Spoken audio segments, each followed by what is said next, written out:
My name is Angela Brooks, and for 9 years I worked the overnight maintenance shift at a rest area off Interstate 64 near Moorhead, Kentucky. People assume that job is mostly cleaning bathrooms and filling paper towel dispensers. There is plenty of that, but an overnight attendant also becomes an unofficial mechanic, security guard, tourist guide, and crisis counselor. I have jump-started cars, found lost dogs, called ambulances for exhausted drivers, and once talked a barefoot man out of walking onto the interstate because he thought Lexington was just beyond the tree line. Most nights followed a reliable pattern. The westbound rush faded around 10. Long-haul drivers filled the truck lot between midnight and 2. From 3 until dawn, the place became so quiet that I could hear the vending machines cycle their compressors from the other end of the building. That routine was why I noticed the accessible stall in the women's restroom. The building had been renovated in 2019. As part of the renovation, motion sensors were installed above each stall.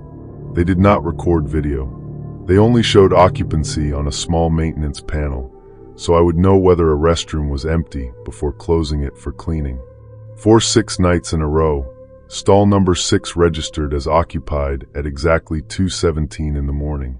The first night, I waited outside with my cleaning cart. 10 minutes passed, then 20. I called through the doorway and asked whether anyone needed medical help. No one answered. At 2:43, the light on my panel went dark. I checked the restroom immediately. Every stall was empty. I blamed the sensor. The next night, the same thing happened. At 2:17, number 6 turned red. At 2:43, it cleared. Again, no one came out. By the 4th night, I had started watching the entrance. The restroom had only one public doorway, and my desk faced it across the lobby. No woman entered before the sensor activated. No one left when it switched off. I submitted a repair request to our facilities contractor. A technician named Randall Pike arrived that afternoon. He was a heavy-set man with a trimmed gray beard and the blue work shirt used by the company that maintained half the state's highway buildings. Randall spent less than 5 minutes in the stall before telling me the sensor was catching heat from a pipe in the wall. Hot water loop kicks on during the overnight cycle, he said. That's your ghost. The explanation sounded reasonable until I remembered that our hot water heaters ran continuously. There was no overnight cycle. I mentioned that to Randall. He looked at me for a moment, then smiled in a way that was supposed to make the question seem silly. The controller has its own schedule, he said. Nothing for you to worry about. He closed the work order before he left. The sensor activated again that night. This time I was standing inside the restroom when it happened. I had left stall 6 open and placed my cart against the door so I could see the entire space in the mirror. At 2:17, the occupancy light on my handheld panel changed from green to red. The stall was empty. Then I heard a voice behind the wall. It was low enough that I could not make out every word. At first, I thought someone was talking outside near the truck parking area. I stepped into the stall and pressed my ear to the tile. The voice became clearer. Silver Honda, Indiana plate, woman alone, mid-30s. Another voice answered, too muffled to understand. The first voice continued. She went back to the car. Try the next one. I backed out so fast that I struck my shoulder on the metal partition. Behind stall 6 was an exterior wall with no room on the other side, at least according to the building plan posted in our maintenance office. Beyond it lay a narrow strip of grass, and then the woods. I locked myself in the office and called my supervisor, Dennis. He sounded irritated that I had woken him. When I explained what I had heard, he told me highway noise could travel through plumbing in strange ways. He reminded me that Randall had inspected the sensor and warned me not to frighten travelers with ghost stories. At 2:43, the stall cleared. The silver Honda was gone. The next afternoon, I pulled the renovation drawings from a filing cabinet. The public copy showed the restroom wall as solid concrete block, but tucked behind it was an older blueprint from 1987. The original building had included a narrow service chase between the women's restroom and the exterior wall. Plumbers used it to reach pipes without breaking tile. During the renovation, Both access doors had supposedly been sealed. I went outside and searched the brickwork. Behind a hedge near the employee parking space, I found a rectangular metal panel painted to match the wall. Fresh scratches marked the screws. Once I knew where to look, other details became obvious. The grass beneath the panel had been flattened in a narrow path toward the shadowed end of the car lot. Cigarette filters had been pushed into the mulch, even though smoking was prohibited within 50 feet of the building. One carried the same dark red lipstick I had noticed on a woman who vanished from the lobby 2 weeks earlier while I was unclogging a sink. At the time, I assumed she had returned to her car. Her vehicle sat in the lot for another hour before a man in a hood drove it away. I checked our incident log.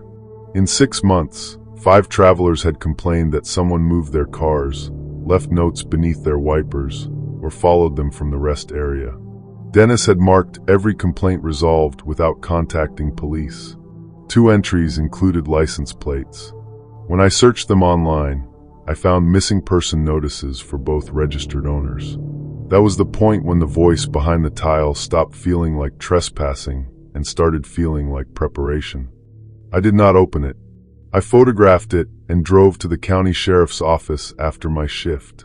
A deputy named Luis Ortega took me seriously, but the photographs alone did not prove a crime. The service chase belonged to the state, and the contractor was authorized to access it. Luis offered to stop by during his patrol the following night. He also suggested I avoid confronting anyone. At 1:50 the next morning, a dark blue minivan pulled into the car lot and parked under a broken light at the far end. 2 men sat inside. At 2:06, a white crossover arrived.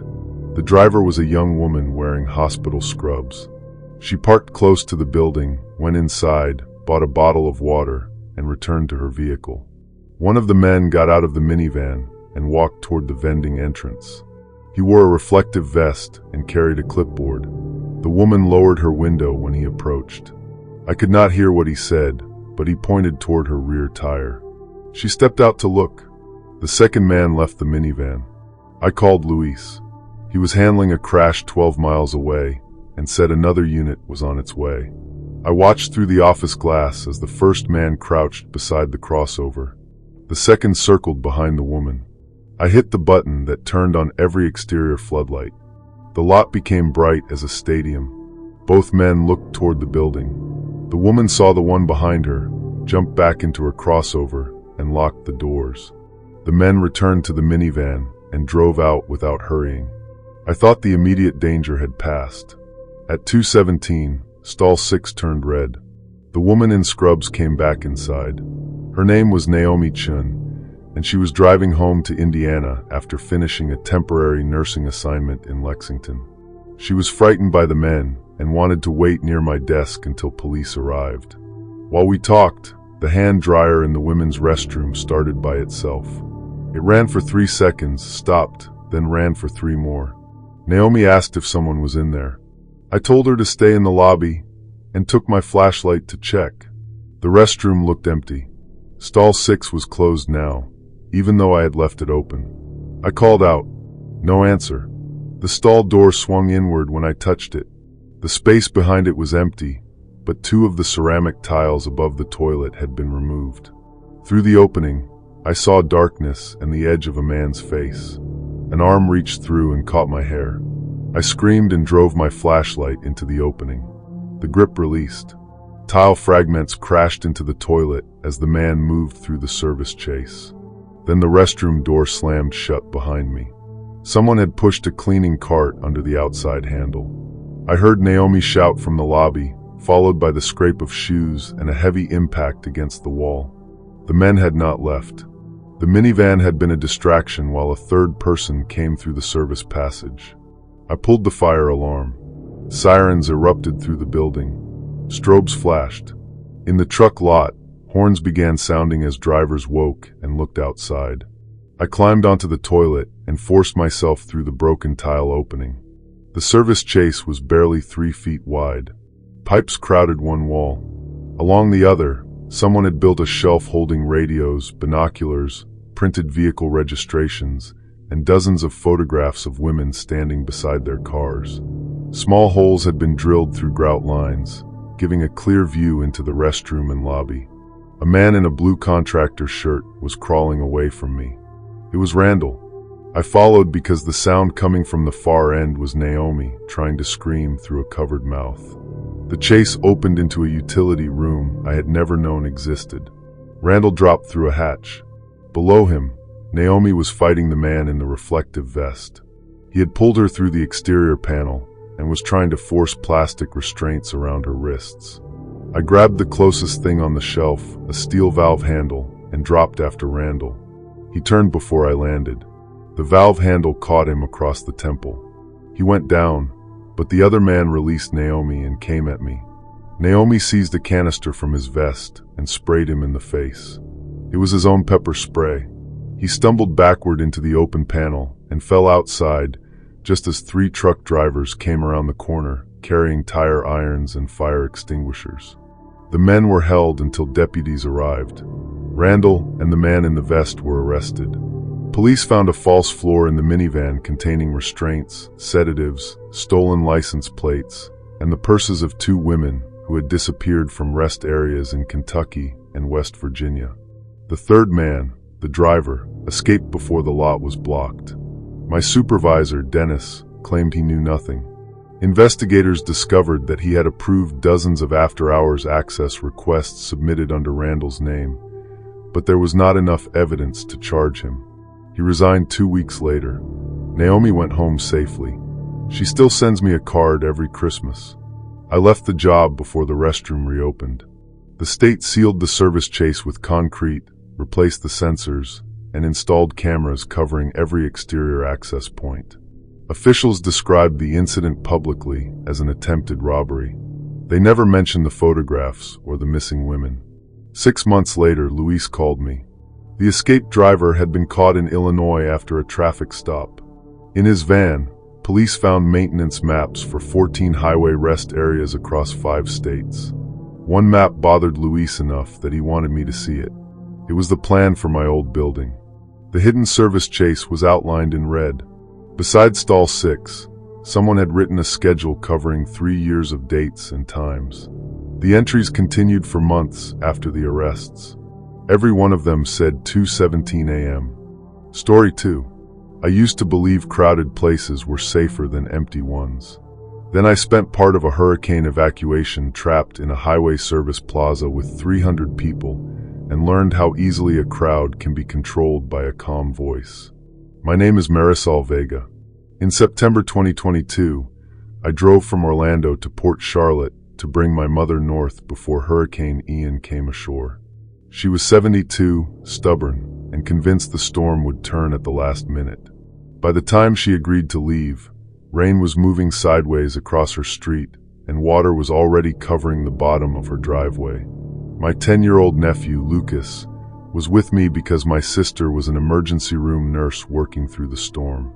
The 3 of us left Port Charlotte in my mother's Buick around 4 in the afternoon with 2 suitcases, her medication, a cooler, and every family photograph she could fit into a plastic storage bin. Northbound traffic barely moved. Gas stations had either run dry or closed. Cell service came and went. By 8 that evening, we had traveled less than 90 miles, and my fuel gauge was under a quarter tank. When signs announced a service plaza ahead, cars began shifting toward the exit lane as if the building were a rescue ship. I followed them. The plaza sat between the northbound and southbound lanes, surrounded by wet palmettos and drainage ponds swollen almost level with the pavement. Every parking space was occupied. Cars lined the curbs, the truck access road, and patches of grass. Inside, families slept beneath tables. Dogs shook rainwater across the tile. The restaurants had stopped serving food, but the convenience counter was selling bottled water and crackers until supplies ran out. It was miserable, but it felt safe. The building had emergency power. State troopers were visible near the fuel lanes, and a steady voice over the public address system gave weather updates every few minutes. Northbound lanes remain open, the voice said. Travelers are advised to shelter inside during periods of severe wind. My mother found a chair near the windows. Lucas sat on our suitcase, and played a game on my phone. I went to ask about fuel and learned that the pumps were reserved for emergency vehicles until a delivery arrived. At 8:37, the public address voice changed. The weather updates had been recorded by a man. The new voice belonged to a woman. She sounded patient and official, like an airport employee announcing a gate change. "Attention, driver of Florida plate QJH418. Please report to the South Service hallway for a vehicle safety inspection." A man near us looked up. He checked a photograph on his phone, then raised his hand as if someone could see him. "That's mine," he said. An employee in a yellow rain jacket guided him through a gray door beside the closed pizza counter. 5 minutes later, another plate was called. Then another. No one seemed alarmed. Rumors had been circulating about flooded roads, leaking fuel tanks, and vehicles damaged by debris. In an emergency, official instructions feel comforting because they remove the burden of deciding for yourself. My mother was the first person to question it. "How do they know which cars need inspecting?" she asked. I assumed cameras were reading plates as vehicles entered. She asked how a camera could detect storm damage from a plate number. I did not have an answer. Over the next half hour, 9 drivers were called through the gray door. None returned to the lobby. Denise showed me the last text from her husband. It said, "They're checking how much gas we have." He had sent it 11 minutes earlier. Her replies remained unread. We compared the vehicles that had been called. Most were large SUVs, pickups, or minivans with roof carriers, exactly what an evacuating family would use. Each driver had fueled somewhere south of the plaza. A compact car beside the entrance had visible storm damage and a nearly empty tank, but its plate was never announced. Across the lobby, 2 men in yellow jackets quietly watched people charge phones. One wrote numbers on a waterproof pad whenever someone mentioned a destination. The scene still looked official from a distance. Up close, I noticed neither man helped with fallen trash, leaks, or frightened travelers. Their only interest was vehicles, keys, fuel, and where people expected to be the following morning. The rain intensified until it sounded like handfuls of gravel striking the roof. Lights flickered. The crowd grew tense, and the woman's voice kept speaking with perfect calm. Passengers traveling in a gray Ford Expedition, Georgia plate TBR 906, proceed to the South Service hallway with all keys and identification. That instruction bothered me. A safety inspection might require keys. It would not require every passenger's identification. I walked to the gray door. The employee in the rain jacket stood in front of it. His name tag said Carl, but the logo on his jacket was for a private landscaping company, not the service plaza. "My husband went back there," I lied. "He drives the silver Kia that was called about 20 minutes ago." Carl smiled without moving aside. "They're processing people in the shelter wing." "Then why hasn't he come back?" "Limited space. He may have been transferred to the storm shelter." I asked where that shelter was. Carl pointed vaguely toward the rear of the building. A woman standing nearby heard us. Her name was Denise Walker. Her husband had been the first driver called. She had texted him repeatedly and received no response. When she tried the gray door 10 minutes earlier, Carl had told her that her husband was in a vehicle inspection. Now he was saying the shelter wing. We went to find a state trooper. The 2 men I had seen by the fuel lanes were gone. A cashier said they had left to assist with a crash on the highway. The plaza manager was supposedly checking the generator. None of the regular employees knew anything about vehicle inspections. At 9:12, the main power failed. Emergency lights came on, turning the lobby dim red. People shouted. Children cried. Wind pushed rain through the seals around the glass doors. The woman's voice returned over the speakers. "For public safety, remain where you are. Additional travelers will be relocated to the reinforced shelter area." Then she read my mother's license plate. "Owner of Florida plate DNV 221, report to the South Service hallway. Bring all vehicle keys, medication, and dependent child Lucas Vega." I felt every hair on my arms lift. The Buick was registered to my mother, but nothing connected the plate to Lucas. He was my sister's son. His name was not on our luggage, and none of us had spoken to an employee. My phone was in his hands, connected to the plaza's free Wi-Fi. I snatched it and opened the network settings. The connection page had asked for an email address and permission to locate the device. Lucas had also named his tablet Lucas Vega when he set it up.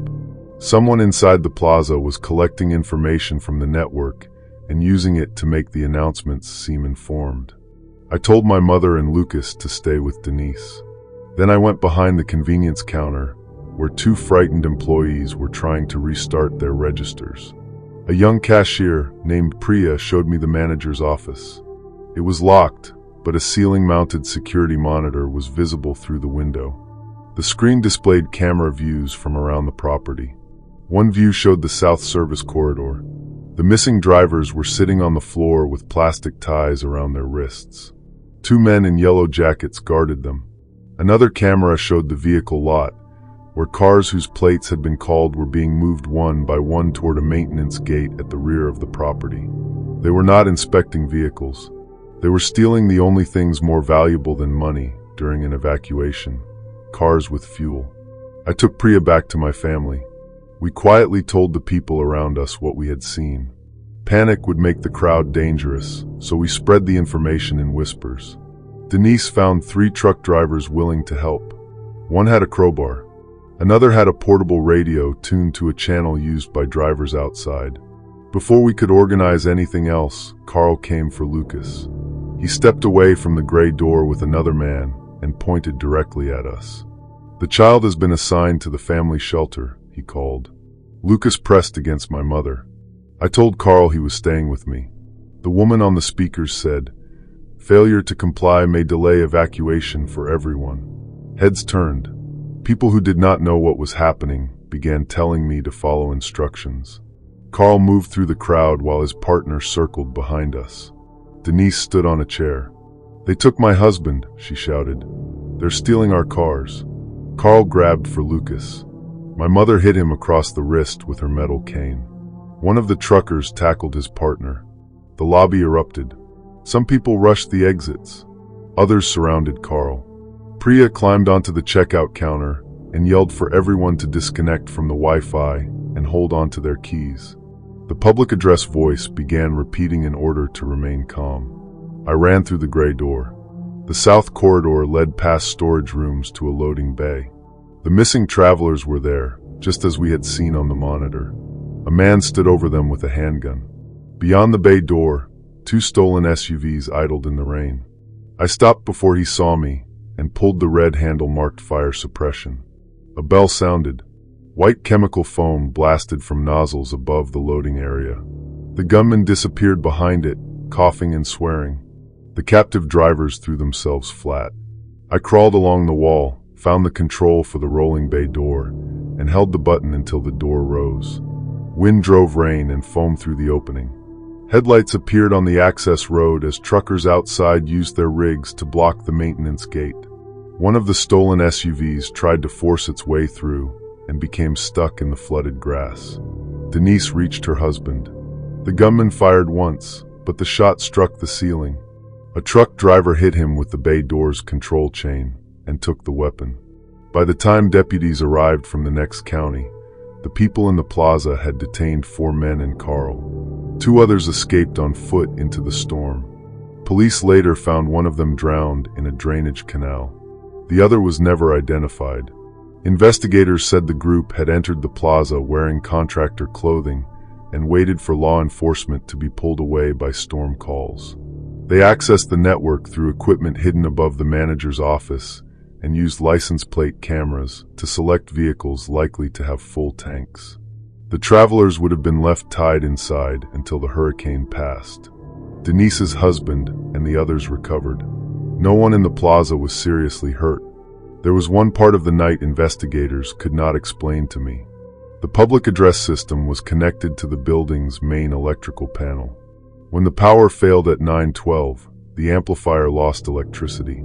It was not attached to the emergency generator. According to the system log, the final announcement transmitted 8 seconds before the outage.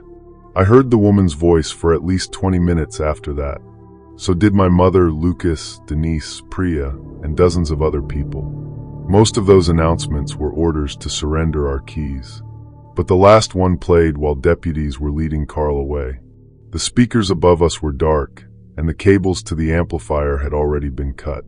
In the same calm voice, the woman said, "Evacuation complete. 6 vehicles remain unclaimed." Police searched the entire property. They found 6 cars whose drivers never came back. Story 3. When I was 6 years old, my mother disappeared during a drive from Boise to Salem. My father told police she walked away from us at a rest stop in eastern Oregon. He spent the rest of his life telling me the same thing. She had been unhappy. They had argued. She got out of the car while I was asleep and decided she did not want to be a wife or mother anymore. I believed him because children usually believe the parent who stays. My name is Evan Mercer.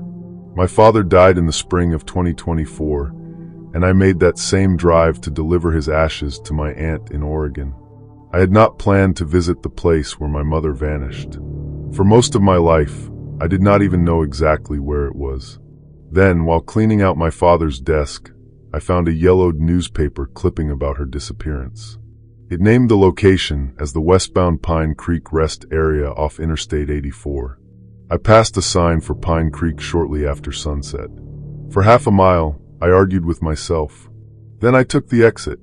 The building was low and brown, made from volcanic stone that matched the hills around it. A row of vending machines stood beneath an overhang. Wind pushed dry weeds across the parking lot, and freight trains moved through the valley below like strings of distant lights.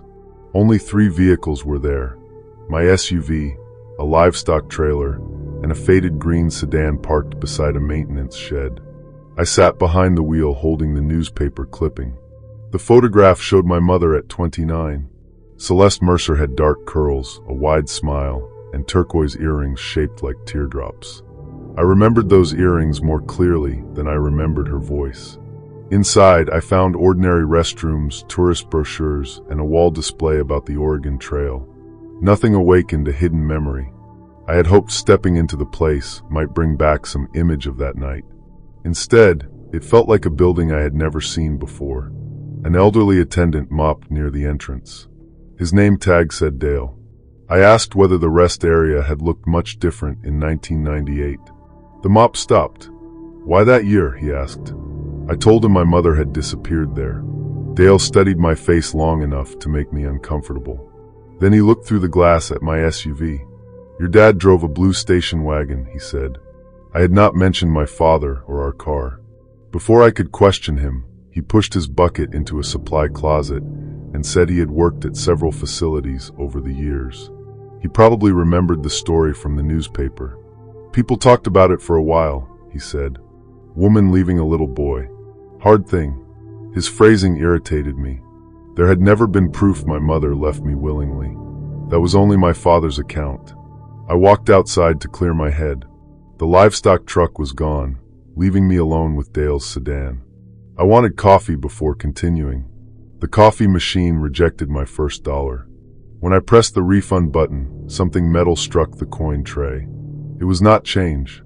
It was a turquoise earring shaped like a teardrop. For several seconds, I could only stare at it in my palm.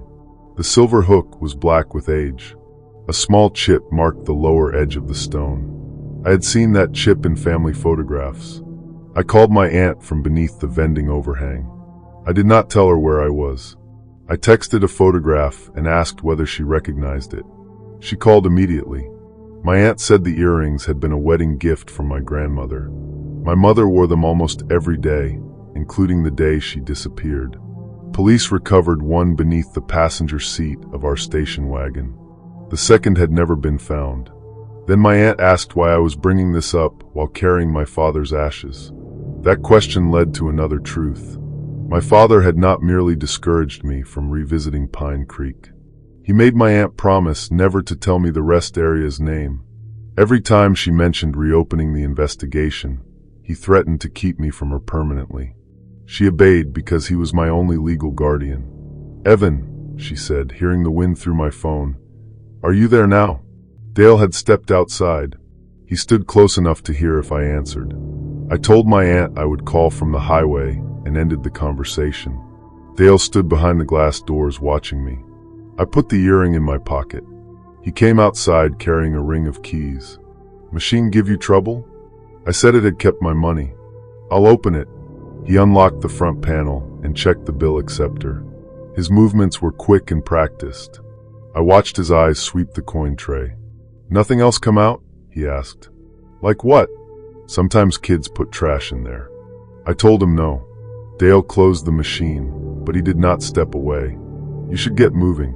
Weather comes through this valley fast." The sky was clear. My phone showed no rain for 200 miles. I returned to my SUV and locked the doors. Instead of leaving, I searched newspaper archives on my phone. My mother was not the only woman who had vanished near Pine Creek. A 22-year-old college student disappeared in 1992. A Canadian tourist in 1995. A waitress driving to Pendleton in 2001. In each case, the woman's vehicle was found at or near the rest area. Police assumed the women had accepted rides, wandered into the terrain, or chosen to disappear. Dale emerged from the building and began walking toward me. I started the engine and pulled away. He stood in the parking space, following my SUV with his head. At the top of the ramp, I stopped. For 26 years, my father's story had been the only explanation I possessed. Now I had one of my mother's earrings, produced by a machine under the eyes of a man who remembered our car. I called the state police. The dispatcher said a trooper could meet me, but the nearest available unit was 40 minutes away. She told me not to confront the attendant and suggested I wait somewhere public. The closest town was 17 miles west. If I left, Dale could empty the machine or disappear. I parked on the shoulder where the ramp curved behind a stand of junipers. From there, I could see the vending area without being visible from the building. Dale rolled a hand truck outside. He unplugged the coffee machine and tipped it backward. Instead of taking it toward the maintenance shed, he wheeled it around the building to a concrete trash enclosure. I followed on foot. Behind the enclosure, Dale removed a steel plate from the machine's base. He reached inside and pulled out a canvas pouch. Small objects clicked together as he placed it on the ground. Then he spoke without turning around. "Your father listened when I told him to leave." I froze. Dale faced me with a revolver in his hand. "He almost made trouble," he said. "But he had you in the car. Men think differently when you remind them what they can still lose." I asked what he had done to my mother. "She saw something she shouldn't have." He said it as if she had made a minor mistake. Dale told me he had worked night maintenance at Pine Creek since the late 80s. Travelers trusted uniforms. A man carrying jumper cables or a state map could approach almost anyone without causing alarm. Most nights, he only watched. On certain nights, he chose someone. My mother had entered the restroom while my father slept in the station wagon. She heard a woman crying behind the maintenance shed and found Dale trying to force the Canadian tourist into his sedan. My mother ran back toward our car. Dale caught her before she reached it. My father woke during the struggle. "He could have helped," Dale said. Instead, he took the bargain. The bargain was my mother's life in exchange for mine. My father drove away, invented the argument, and allowed police to treat his wife as someone who abandoned her family. I told Dale the police were coming. He smiled. "Then they'll find you fell down that slope while trespassing." The ground behind me dropped steeply toward the railroad tracks. He moved closer, keeping the revolver low against his leg so passing drivers would not see it. I backed toward the vending machine. Dale reached for my arm.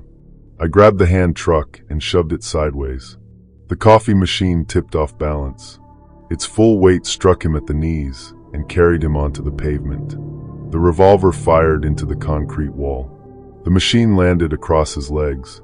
I kicked the gun away and ran to the front of the building. Dale screamed that the machine was crushing him. I did not go back. I stayed inside with the doors locked until the trooper arrived. Police found Dale alive with 2 broken legs. The canvas pouch beside him contained jewelry, driver's licenses, hotel keys, and other items belonging to 7 missing women. The machine's base held more. Dale had used old vending machines as hiding places because he was the only employee with keys to their service panels. Search teams excavated an abandoned drainage well beyond the maintenance shed. They recovered 6 sets of remains. My mother was identified through dental records. The well had been covered by a concrete picnic table installed 1 month after her disappearance. Work records showed Dale requested the table, and my father's construction company supplied the concrete base. Investigators found no invoice, only a handwritten delivery slip bearing my father's signature.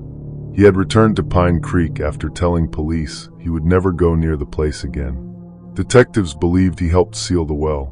Whether he did it from fear, for money, or because he had participated from the beginning was something Dale enjoyed refusing to clarify. They also matched tire impressions preserved in an old evidence photograph to the unusual rear tread on my father's station wagon.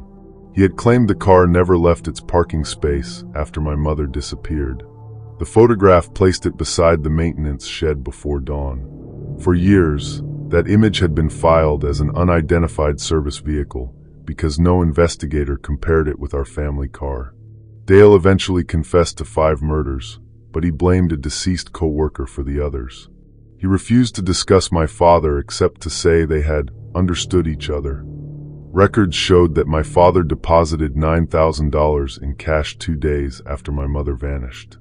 I never found out whether it was payment for his silence, money taken from her, or his share of something worse. The discovery destroyed the version of my childhood I had carried for most of my life. My mother had not left me. My father had left her. I gave his ashes to my aunt, but did not stay for the memorial. She had known he lied about the argument, though she claimed she never knew why. I drove home alone.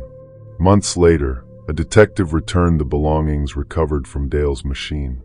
Along with my mother's second turquoise earring, there was a small plastic compass with my name scratched into the back. I remembered that compass. I kept it beneath my pillow during road trips because I was afraid of getting lost. My father told me my mother took it when she left. Dale said I slept through everything that night. The compass proved I did not. Sometimes, just before I fall asleep, I remember a hand reaching through the open window of the station wagon. I remember pretending to be asleep while someone lifted my pillow and took the compass from beneath my cheek. The hand did not belong to my father. Story 4. The first white line appeared beneath my car while I was sitting in it. My name is Hannah Ruiz.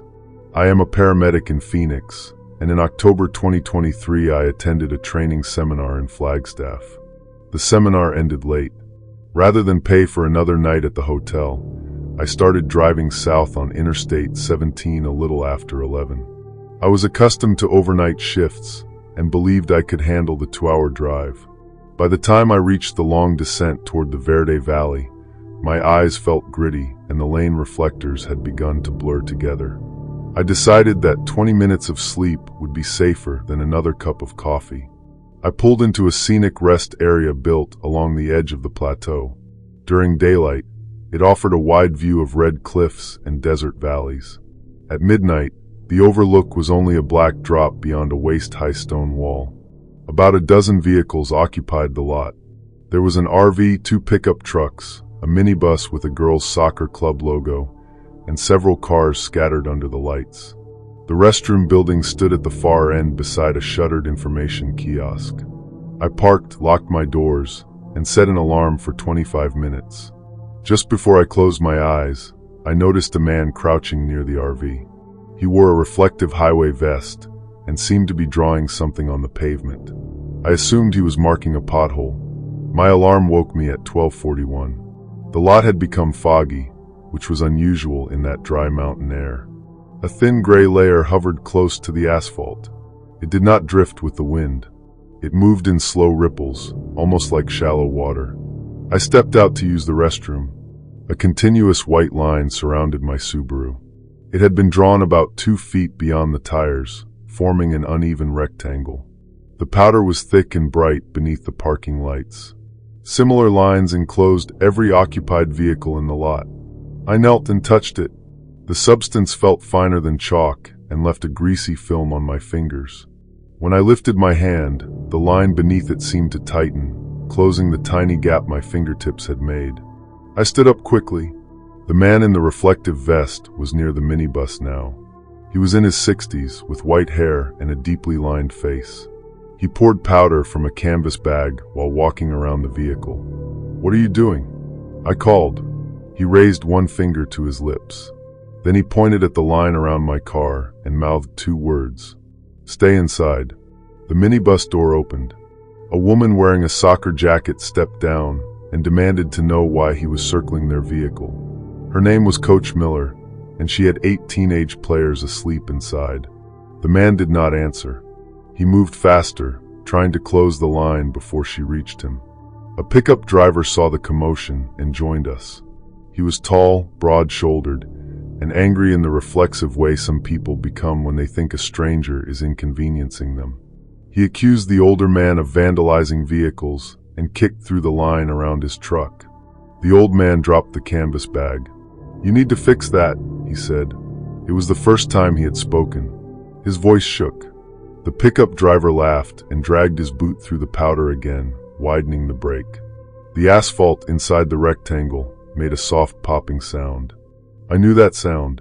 It resembled joints shifting under pressure. All 4 of us looked toward the truck.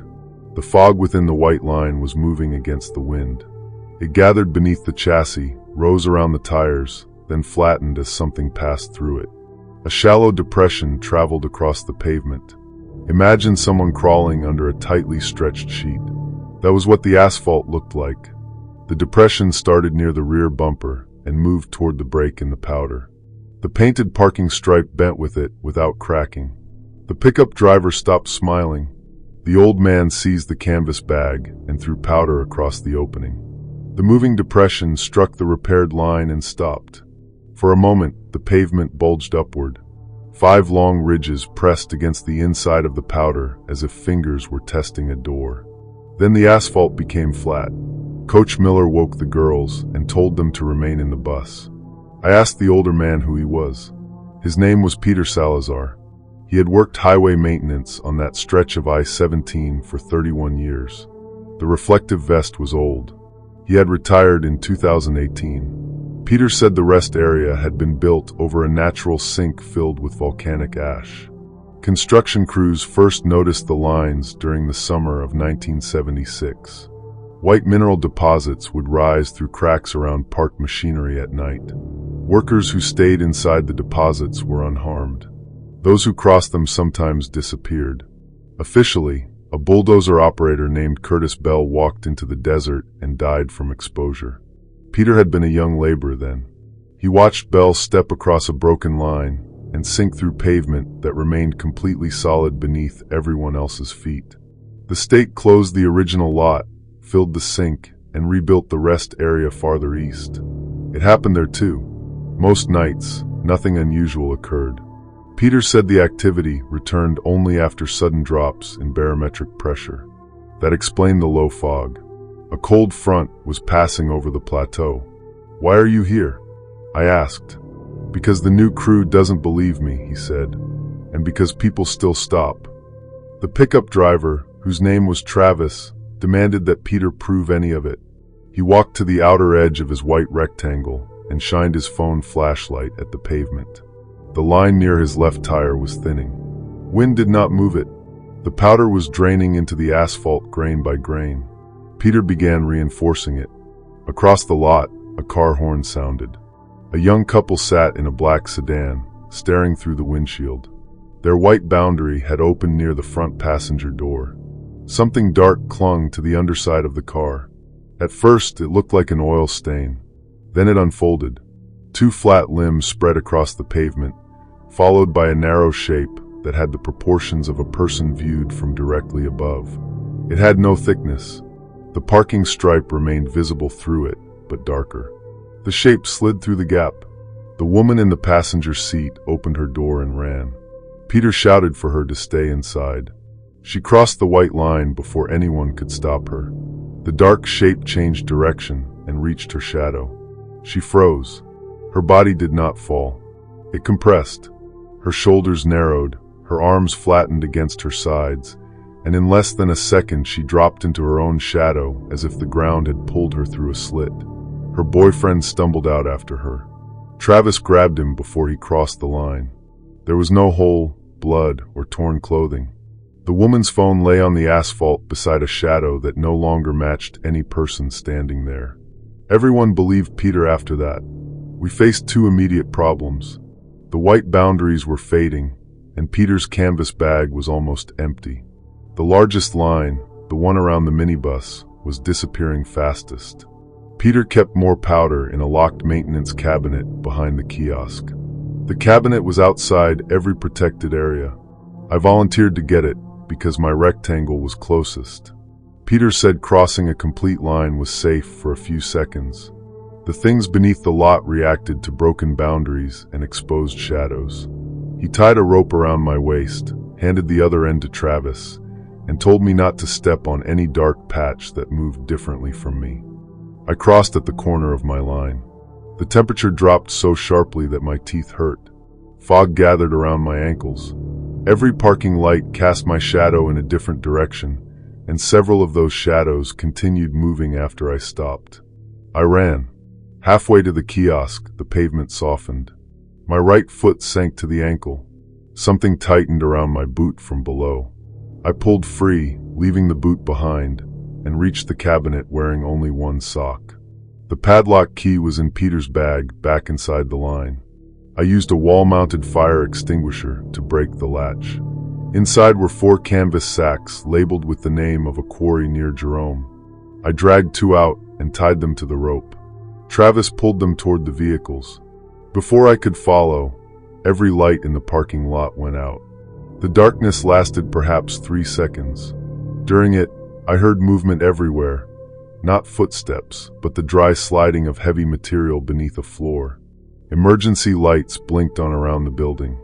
Dozens of flat figures now covered the lot. They gathered outside the white boundaries. Some were human-shaped. Others were too long or had more limbs than any shadow should possess. They overlapped without merging, arranged in a silent crowd around the vehicles. The line around the minibus failed. Coach Miller started the engine. The headlights came on, but the bus did not move. Its tires sank an inch into the asphalt. Peter tore open a fresh sack and ran powder across the gap. Dark arms stretched beneath the bus toward the girl's feet. Inside, the teenagers climbed onto the seats, screaming as black handprints appeared on the floor. I was still stranded at the kiosk. The shortest path back crossed open pavement filled with moving shapes. Then I noticed the stone overlook wall. It ran from the kiosk to within a few yards of the minibus. The ground on the far side was dirt and exposed rock, not asphalt. I climbed over. The slope beyond dropped hundreds of feet. I moved sideways along a ledge barely wider than my shoes, gripping rough stone while the wind pushed at my back. Below me, the valley was black. Behind the wall, flat figures reached over the top, bending across the stone like spilled ink. I reached the bus as the white line vanished under its rear tires. Peter had 1 sack left. We could not keep repairing separate boundaries until dawn. I told everyone to move into the restroom building. Concrete foundations had existed there before the lot and might be safer. Peter disagreed, but another black handprint appeared between the bus seats. We had no better choice. Coach Miller opened the emergency exit, facing the dirt. One by one, the girls climbed over the overlook wall, moved along the ledge, and entered the building through a side window Travis broke with the extinguisher. The couple and the RV owners followed. We used the last powder to draw a continuous line across the restroom entrances and broken window. Travis came last. As he crossed from his truck, a flat shape caught his shadow. He fell forward, and both legs began sinking into the pavement without breaking it. I grabbed his hands. Peter and Coach Miller grabbed me. For several seconds, we pulled against something that felt stronger than a winch. Travis screamed that hands were inside his legs. Peter threw the final handful of powder across Travis's shadow. The pressure released. We dragged him over the threshold. His jeans were intact, but from the knees down his skin was gray and cold. He could not feel his feet. The shapes surrounded the building until sunrise. They slid across the windows and collected at the door, but none crossed the powder. Just before first light reached the plateau, they all turned toward the east. The darkness thinned through them, and they sank into the pavement together. The parking lot looked normal by 7. The missing woman's boyfriend called police. Officers searched the cliffs and surrounding desert. Security footage showed her opening the car door, then vanishing between frames. The official report listed her as a probable fall victim, though no point along the overlook was damaged and her body was never found. Travis spent 2 weeks in a hospital. Doctors restored circulation to his legs, but X-rays showed thin black lines inside both femurs. They looked like shadows cast through solid bone. Peter died the following winter.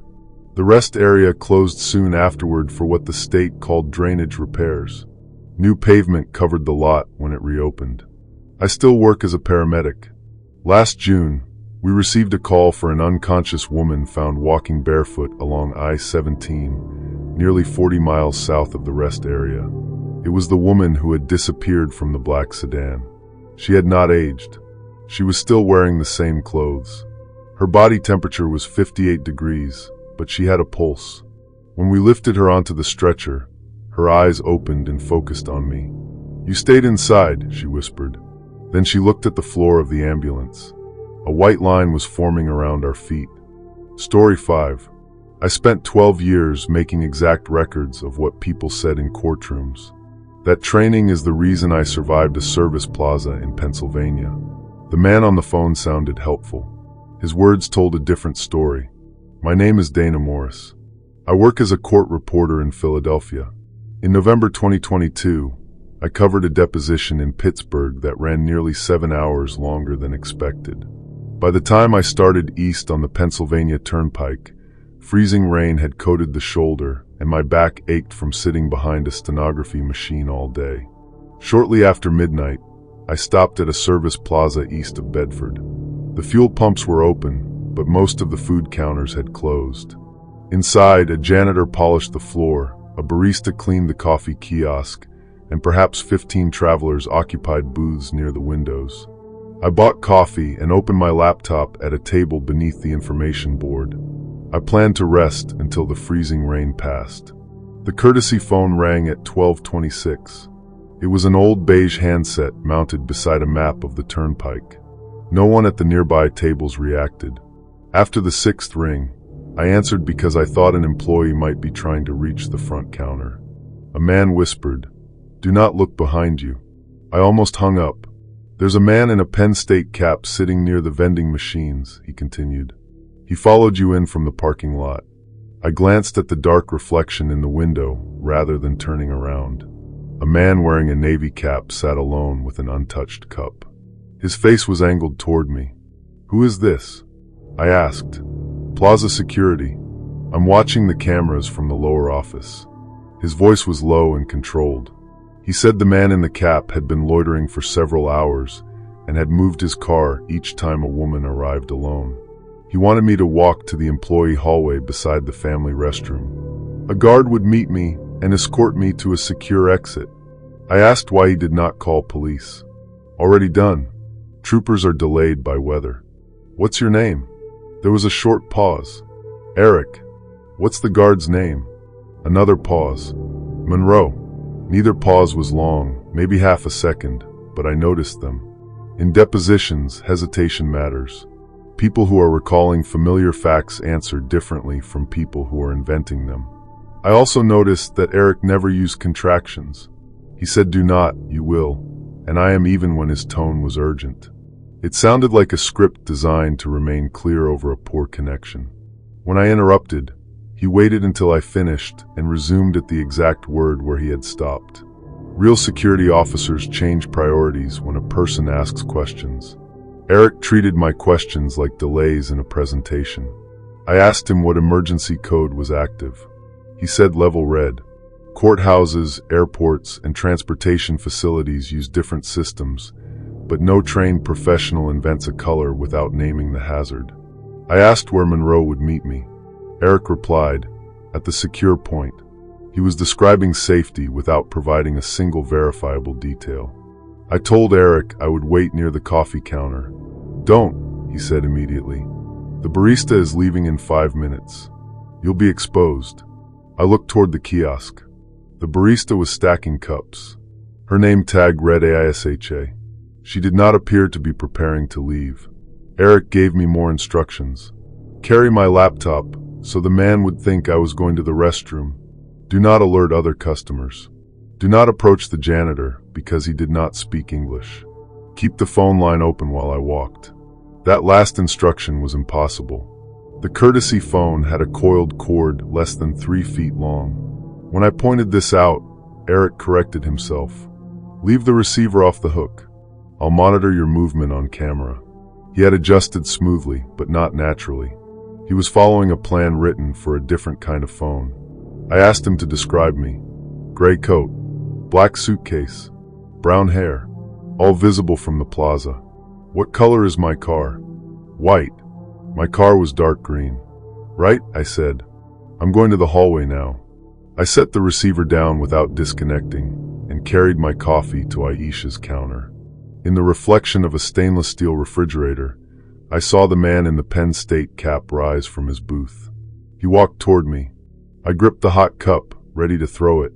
Instead of coming close, he stopped on the other side of the condiment station and placed a folded napkin beside the sugar packets. Then he walked away. On the napkin he had written, "Phone is not security. Do not enter hallway." I showed it to Aisha. The color left her face. She told me the courtesy phone had been disconnected the previous winter. It remained on the wall because the facilities department had not removed it. There was no lower security office. The plaza's only guard was a woman named Patrice Monroe, and she had not checked in for her 11 o'clock patrol. The phone rang again while we were standing there. I returned to it with Aisha beside me and answered on speaker. Eric's whisper was gone. "Dana," he said in a normal voice, "you were told not to involve the staff." I had never given him my name. My laptop bag carried a luggage tag with only my initials. I had paid cash for coffee. My car registration was locked in the glove compartment. "How do you know who I am?"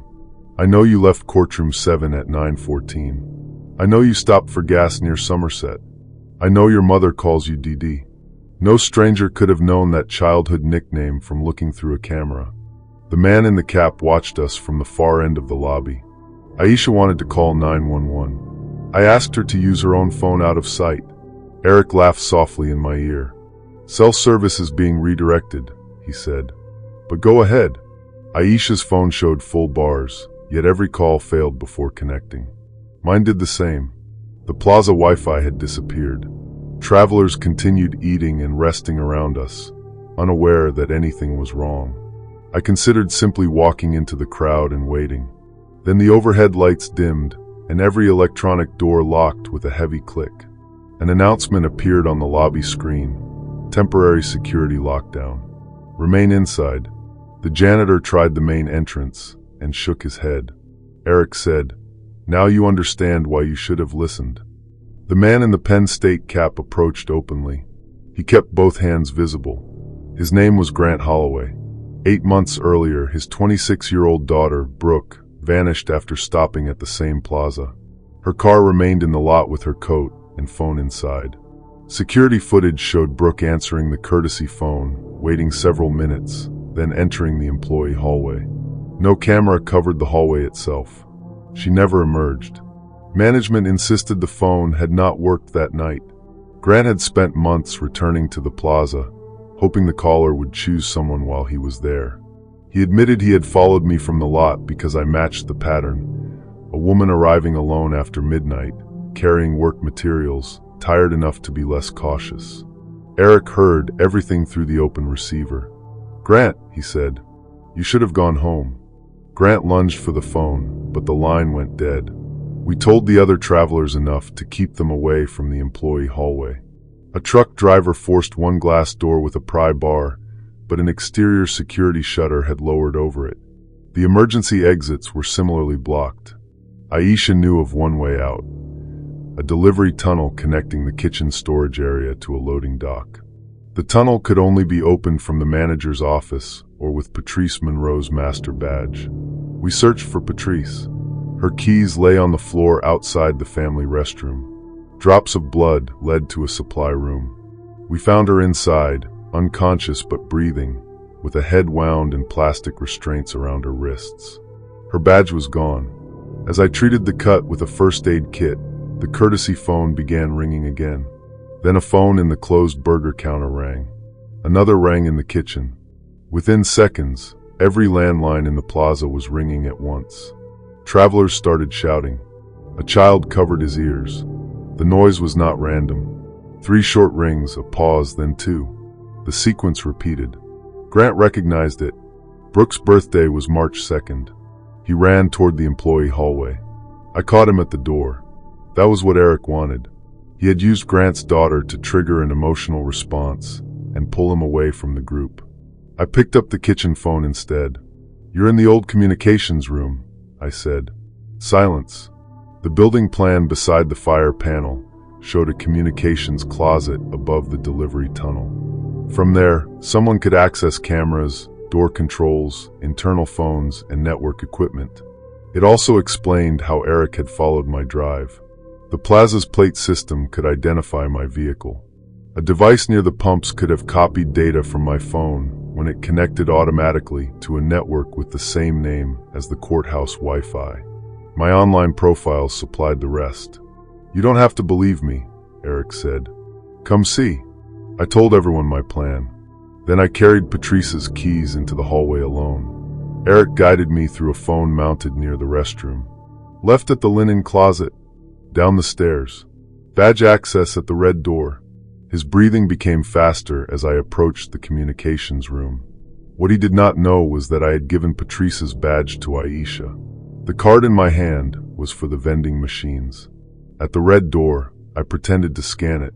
Aisha used the real badge at the manager's office upstairs. The lockdown released. People pushed through the main doors into the parking lot.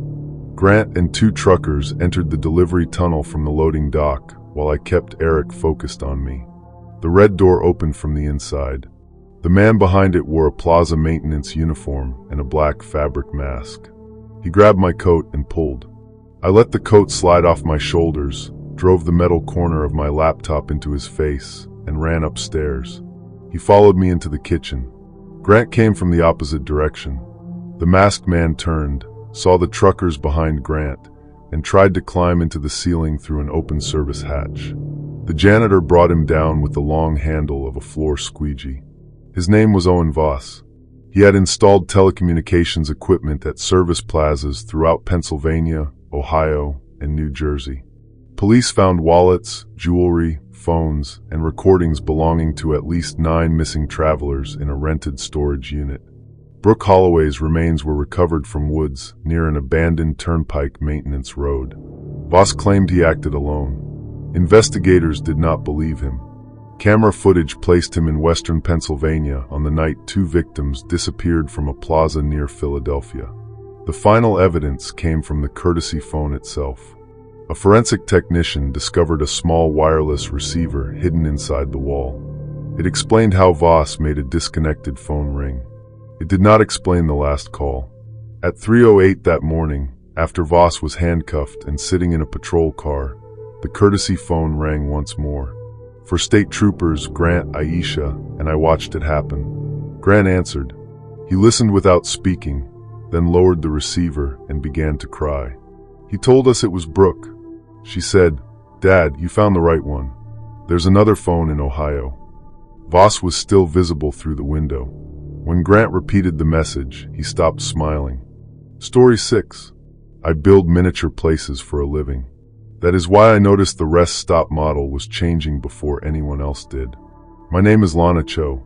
I create architectural models for developers, museums, and city planning offices. The work demands an obsessive eye. A door placed 1 millimeter too far left can represent the construction error of several feet. I spend my days noticing differences most people overlook. In May 2021, I was driving from Spokane to Seattle with a finished resort model secured in the back of my van. Heavy rain followed me into the Cascades. Near Stevens Pass, traffic slowed because rock had fallen onto the westbound lane. I pulled into a scenic rest area to check the highway report and make sure the model had not shifted. The facility was larger than I expected. A timber and stone visitor center faced a narrow parking lot between the highway and the forest. 6 other vehicles had stopped: a motorcycle, a pickup, a motorhome, a sedan, and 2 SUVs. Rainwater streamed from the roof in silver sheets. Inside, a family with a young boy studied trail maps. An older couple shared coffee near the windows. The motorcyclist stood over a hand dryer in the restroom entrance, warming his gloves. At the center of the lobby was a glass display case containing a scale model of the rest area. I forgot about the weather as soon as I saw it. The craftsmanship was extraordinary. The model included individual stones in the facade, tiny ferns along the tree line, and painted water droplets on vehicles in the lot. Even expensive museum models rarely achieve that level of detail. Then I recognized my van. It was parked in the exact space I had chosen. Through its miniature rear windows, I could see the white foam case holding the resort model. A smear of road salt marked the same corner of the bumper as on the real vehicle. Every car outside had a counterpart under the glass. The people were there too. The older man wore a miniature tan jacket. His wife held a coffee cup no larger than a grain of rice. The motorcyclist's red helmet rested on the bench beside him. Near the information board stood a tiny woman in a green raincoat, leaning over the display. Me. The little figure had one hand raised toward the glass. I had both hands at my sides.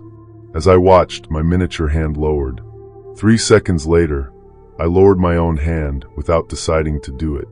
I stepped back so abruptly that I bumped into the father standing with the boy. His name was Martin Shaw.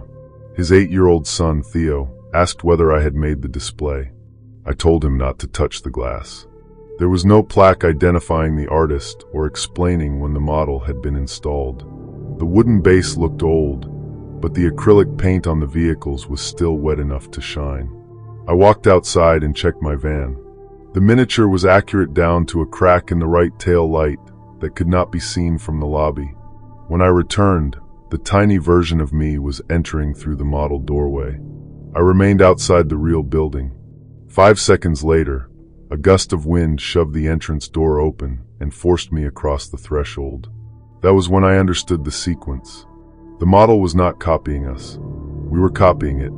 I tested the idea with something harmless. The older woman had placed her coffee on the windowsill. In the display, her miniature cup tipped over. I warned her to move the real one. She looked at me as if I were strange, but picked it up. For several seconds, nothing happened. Then a drop of water fell from a leak in the ceiling, struck her wrist, and knocked the cup from her hand. Coffee spread across the floor in the same shape already painted in the model. Everyone came to the case after that. The older couple introduced themselves as Ed and Joanne Beck. The motorcyclist was Keenan Ross, heading home to Wenatchee. Martin and Theo were returning from a weekend visiting family. Another driver named Priyanka had been sleeping in her SUV and came inside when she saw us gathered around the display. We compared details. Every stain, bag, dent, and item of clothing had been reproduced. The model even contained things hidden from sight. Priyanka's SUV had a tiny blue suitcase in its trunk. She opened the real vehicle and showed us the same suitcase. Theo was fascinated rather than frightened. While the adults argued about hidden cameras and projection technology, he discovered that one corner of the glass case could be lifted. He slipped his fingers underneath. I shouted for him to stop. Theo flinched and knocked over the miniature motorcycle. Outside, Keenan's full-size motorcycle rolled backward on its kickstand. It crossed 12 feet of level pavement, fell, and shattered a mirror. Keenan dragged Theo away from the case. Martin apologized, but no one blamed the boy for long. The glass had no lock, hinge, or visible opening. When we tried to lift the same corner, it would not move. The display changed again. A yellow road maintenance truck appeared at the miniature entrance. Through the lobby windows, we could see only empty highway. The model truck parked sideways across the exit. A figure in an orange jacket stepped out and walked toward the building. About 30 seconds later, headlights emerged through the rain. A maintenance truck entered the real lot and and blocked the exit in precisely the same position. The driver did not come inside. We watched a man in an orange jacket walk around the rear of the building. His face was hidden beneath a hood. In the model, the matching figure moved to the forest side and knelt beside the foundation. The lobby lights went out. Emergency bulbs glowed above the doors. The highway vanished behind a wall of rain, and every phone lost service. Keenan tried the maintenance truck. Its doors were unlocked, but there were no keys and no one in the cab. Behind the display, trees began appearing one by one. The original model had shown only a narrow strip of forest. Now the miniature landscape expanded across the wooden base, even though the base itself did not grow. Trees crowded closer to the building, bending inward. Between them stood pale figures with smooth faces and arms hanging below their knees. No one suggested hidden cameras anymore. Ed wanted to leave on foot. Before he reached the lobby door, his miniature walked toward the model highway. A small gray hand extended from beneath one of the trees and touched his back. Ed stopped moving. Joanne called his name. He turned toward us, but his face had lost all expression. Rainwater ran from his hair, although he had not gone outside. He began walking toward the rear exit. Keenan and Martin restrained him. Ed fought without anger or fear, using steady force while repeating, "The overlook is open." The actual overlook was on the other side of a locked fence above a steep gorge. In the model, the pale figure kept its hand against miniature Ed. I tried the glass. This time, the corner Theo had lifted opened easily. Using tweezers from my work kit, I pulled Ed's figure away from the creature. The real Ed collapsed. When he woke, he had no memory of leaving the building. 5 red marks circled his back beneath his jacket. We could affect the real world through the display. That gave us a way to protect ourselves, but it also meant one careless movement could kill someone. The model showed a new danger. A jagged crack formed across the miniature mountain above the highway. Pebbles rolled onto the model road. I knew enough about terrain models to recognize a slope failure. A landslide was coming. The maintenance truck blocked the only vehicle exit. The rear service road ended at the locked overlook gate. We had minutes, perhaps less. Keenan tried moving the miniature truck by hand. It felt attached to the base. When he forced it, the real truck's alarm sounded outside, and the model pavement buckled around its tires. I examined how the miniature had been constructed. The asphalt was a flexible resin layer over carved foam. The guardrail, drainage ditch, and retaining wall were separate pieces. In a conventional terrain model, those parts would be fixed with glue. Here, the drainage channel moved when I pressed it. I rotated the miniature barrier so it pointed toward an empty section of lot. Outside, the real concrete divider scraped across the pavement by itself. It shifted just far enough to create a route around the maintenance truck. Keenan ran for the vehicles. The others followed. As soon as we left the display, the pale figures began moving through the model forest. Their real counterparts appeared between the trees outside, tall shapes in the rain, white as mushrooms, approaching without bending branches or disturbing mud. We loaded everyone into the largest vehicle, Martin's pickup. Ed was too weak to walk, and Joanne climbed into the bed with him. Priyanka, Theo, and I crowded into the back seat. Keenan rode in front with Martin. The engine would not start. In the model, a tiny pale figure crouched beneath the pickup with one arm through the hood. I ran back inside. The display case had sealed again. I struck it with a metal brochure stand. The glass did not crack. Outside, the pale shapes crossed the parking lot. Theo appeared beside me. He had followed without anyone noticing. "It opened for me before," he said. He placed both hands on the corner. The glass lifted. I used tweezers to pull the pale figure from beneath the pickup. It twisted in my grip. Its tiny head turned, and a mouth opened across a face that had been blank. Something seized my wrist from inside the case. 5 miniature fingers rose from the model pavement and closed around me. My real hand began shrinking into the display. Skin and bone narrowed as if pulled through the wrong end of a telescope. Theo grabbed my waist. I dropped the tweezers and tore free. A piece of my green raincoat remained under the glass, no bigger than a scrap of paper. The pickup engine started outside. In the model, the crack across the mountain widened. An entire section of miniature slope began sliding toward the highway. Martin honked. Theo and I ran. The pale figures were within 20 feet of the truck. They had no eyes, but all their faces turned toward Theo. We climbed into the bed as Martin accelerated through the gap I had created. The first rock struck the highway behind us. A wall of mud and broken trees swept across the rest area. It buried the maintenance truck, collapsed part of the visitor center, and carried the pale figures over the gorge. Our pickup cleared the slide by seconds. Emergency crews reached us after dawn. The official explanation was that unstable ground had damaged the building and caused stress-induced confusion. No one found a road worker or records of the yellow truck. The display case was recovered intact beneath tons of debris, but there was no model inside it. All 7 of us stayed in contact. Ed recovered, though the red marks on his back never faded. Theo refuses to enter visitor centers. Keenan still has the broken motorcycle mirror, even though the manufacturer says it was struck from below, not from the side. I thought I had escaped without carrying anything away. When I reached Seattle, I opened the foam case in my van to inspect my client's resort model.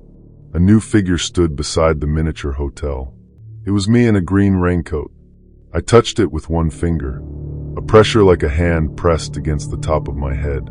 When I turned the figure, my body turned with it. I keep it now in a padded wooden box locked inside my studio safe. I check it every morning before I use power tools, drive, or climb stairs.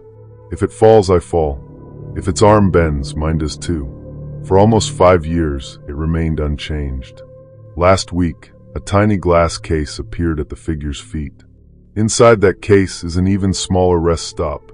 Inside the rest stop is a woman in a green raincoat holding a wooden box. Yesterday, the smallest woman lifted the lid. Story 7. I investigate computer intrusions for a living. I teach companies that the most dangerous screen is often the one that looks familiar. At a rest area in Georgia, I ignored my own advice for 28 seconds. My name is Marcus Reed. In June 2024, I drove from Atlanta to Savannah for my daughter Olivia's college graduation. I had planned to leave early, but a client suffered a ransomware attack that morning. By the time I escaped the office, thunderstorms had flooded sections of Interstate 16 and traffic was crawling. I needed to send one final report before the client's board meeting. My phone had weak service, so I stopped at a rest area between Macon and Dublin and opened my laptop. The facility was crowded. Families waited out the storm beneath a picnic pavilion. 2 tractor trailers idled in the truck lot. An elderly woman sat in a Buick talking on her phone, and a college-aged couple shared snacks near the vending machines. My laptop detected a network called GA_rest_area_free. A sign inside the lobby advertised free public Wi-Fi under that exact name. I connected. The login page displayed the Georgia state seal and a button labeled Accept Terms and Continue. I clicked it. The page asked for my email address, which was common for public networks. Then it asked a security question. What name did Olivia give her first dog? I closed the laptop. Olivia's first dog was named Pepper. That information existed in old social media posts, but a legitimate rest area network had no reason to ask about it. I checked my Wi-Fi settings and saw 2 networks with identical names. One had a slightly stronger signal. Someone had created a fake access point. My laptop had joined it because it was closer. 28 seconds had passed between connecting and disconnecting. I opened a diagnostic window before shutting the machine. During those seconds, the fake network had redirected my traffic through a local server and requested access to nearby wireless devices. My phone, watch, rental key, and the SUV's entertainment system were all broadcasting identifiers. The page had also triggered my browser's password manager, causing it to reveal which major sites I used even though it could not read the passwords themselves. That was enough to build a profile. A data broker could connect my email to an address and relatives. Public posts connected me to Olivia. The car's device name contained the rental agreement number. What frightened me was not any single leak. It was the speed with which small, harmless facts could be assembled into something intimate. That should not have been enough time to compromise a fully updated computer. I ran a quick scan anyway. Nothing obvious appeared. I switched to my phone's weak cellular connection, sent the report, and decided to leave. My rental SUV unlocked before I touched the handle. I assumed I had pressed the key fob in my pocket. Then the rear hatch opened by itself. The navigation screen came on when I started the engine. Instead of showing my route to Savannah, it displayed a destination named Olivia. The address was an abandoned farm 6 miles south of the interstate. I canceled the route. It reappeared. My phone rang from Olivia's number. "Dad," she said when I answered. "I need you to come get me."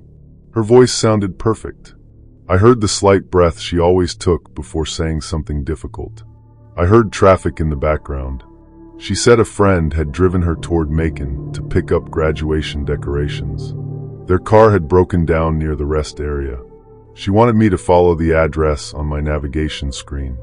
For perhaps 5 seconds, I believed her. Then I asked what she had named her first dog. "Pepper," the voice replied immediately. That was the answer available online. The real Olivia would have corrected me. Pepper had been my dog before she was born. Olivia's first dog was a beagle named June. I hung up and called her through an encrypted messaging app. She answered from the graduation rehearsal in Savannah. She had not left the city. Someone had cloned her voice and spoofed her number. The fake network had identified me, searched public information, and triggered an attack tailored specifically to my family. I told Olivia to call police and explain my location. As I spoke, the elderly woman in the Buick climbed out of her car. She looked distraught. A white utility van had parked beside her, and a man wearing a green highway assistance shirt held the passenger door open. I approached and asked if she needed help. Her name was Mrs. Calhoun. Her grandson had called to say he had been injured in the storm. A state employee was going to drive her to the hospital because her Buick's computer had detected a brake failure. The man in green interrupted. "Network security issue, sir. Please return to your vehicle." No transportation employee would describe a brake problem as a network security issue. I asked to see his identification. He reached beneath his vest. The college-aged man from the picnic area began filming. The fake worker changed his mind, stepped into the van, and drove to the truck lot. He did not leave the property. I explained the voice cloning to Mrs. Calhoun. Her real grandson was safe at home in Alabama. Her Buick started normally, and no brake warning appeared once I disconnected its battery for a minute. Other travelers began reporting similar events. The college couple received a video call from the young woman's mother, claiming someone had broken into her house. A truck driver got new dispatch instructions directing him to an unmarked warehouse. A father received a missing child alert containing a photograph of his son, even though the boy was standing beside him. Each message created urgency. Each directed the target to leave the rest area alone or surrender control of a device or vehicle. A family in a blue minivan received a call from someone imitating a county deputy. He said their house alarm had activated and asked them to verify the names and birth dates of everyone inside. A retired man was shown a fake banking screen claiming his savings were being transferred. The page offered one button to stop it. Pressing that button opened his phone's identity documents. The attackers adapted within minutes, using fear of injury for one person, fear of money loss for another, and fear of police for me. I asked travelers to enable airplane mode, power off connected cars, and write emergency contacts on paper. Every person who disconnected weakened the attacker's picture of us. The green shirt crew noticed immediately. Their performance changed from reassuring to impatient, which told me their control depended on keeping our devices available. The white van and a large motor home in the truck lot were broadcasting the fake network. I confirmed it using a signal strength tool on my laptop. The closer I walked to the RV, the stronger the signal became. 2 men and a woman in green shirts emerged from the vehicles. They announced that the rest area's network had been compromised and asked everyone to place phones and keys into plastic evidence bags. The attackers were pretending to solve the problem they had created. Several people complied before I shouted that the uniforms were fake. The woman pointed at me and said my laptop was the source of the attack. Screens around the lobby changed at the same time. My driver's license photograph appeared beneath a red banner reading cybersecurity suspect. The display included my full name, home address, and employer. People backed away from me. The attackers had transformed personal information into authority. They did not need everyone to believe them. They only needed enough confusion to isolate their chosen targets. The man filming earlier, Caleb, believed me. So did Mrs. Calhoun and a truck driver named Vernon Tate. Vernon's rig had a satellite connection independent of the cellular network. We moved into his cab and contacted state police. Dispatch said troopers were on the way, but fallen trees were blocking the closest entrance ramp. Through Vernon's windshield, I saw the attackers guiding people into the lobby. Metal shutters began lowering over the glass doors. They were locking witnesses inside. The RV started its engine. If it left, the equipment and whatever evidence it contained would disappear. Caleb and I ran across the lot while Vernon used his tractor to block the exit. The white van accelerated toward us, forcing us behind a concrete barrier. It struck Vernon's trailer, reversed, and stopped beside the RV. Caleb climbed underneath the far side of the motorhome and pulled its external power connection. The fake network stayed active. It had battery backup. I found a service panel near the rear axle. Inside were network cables labeled with numbers corresponding to cameras around the rest area. The attackers had tapped into the building's security system through a maintenance junction. One cable ran from the RV to a dish mounted on its roof. That was their outside connection. I cut it with a multi-tool. The lobby screens went dark, but the doors remained locked. A man came around the RV carrying a metal baton. Caleb ran. I ducked behind the service panel and jammed the cut network cable into a spare port on my laptop. Their system had no password on its local control page. They had assumed no victim would physically connect to it. I found live folders for every person at the rest area. Each contained photographs, relatives' names, vehicle data, sampled voices, and suggested pressure points. Mrs. Calhoun's folder was labeled Easy Transfer. Mine was labeled Technical, Isolate First. Another folder contained video feeds from the plaza. I routed those feeds to Vernon's satellite connection. Caleb streamed them publicly from his phone. Within seconds, anyone watching could see the attackers' own cameras, people locked inside, the fake workers moving through the lot, and two captives bound inside the white van. The man with the baton found me. He swung at my head. I raised the laptop, and the blow shattered its screen but caught in the hinge. Caleb hit the man from behind with a wheel chock. The RV driver tried to escape across the grass. Vernon turned his tractor, pinning the motor home against the loading dock without striking it. The white van fled south on the access lane. State police stopped it 12 miles away after the live stream circulated through dispatch centers. 7 people were arrested. The 2 captives in the van had been taken from another rest area earlier that afternoon. Police recovered equipment used to duplicate access points, capture device identifiers, copy key fob signals, and generate live voice impersonations. The group had operated across 6 states. Investigators connected them to vehicle thefts, fraudulent wire transfers, home invasions, and at least 3 disappearances. They selected travelers based on what could be learned quickly: public posts, data broker records, connected car accounts, and the names people gave their own devices. I reached Olivia's graduation with 10 minutes to spare. For months afterward, I helped prosecutors interpret the equipment recovered from the RV. I thought I understood what the attackers took from me during those 28 seconds. They had my contact list, public history, a fragment of Olivia's voice, and access to the rental vehicle. I changed every password and replaced every device. 11 months later, federal agents showed me surveillance footage from a bank in Reno. The man in the video had my face. He had my height, my way of walking, and a realistic copy of my driver's license. He entered a safe deposit room using my name and a recording of my voice. The bank's facial recognition system rated the match at 99%.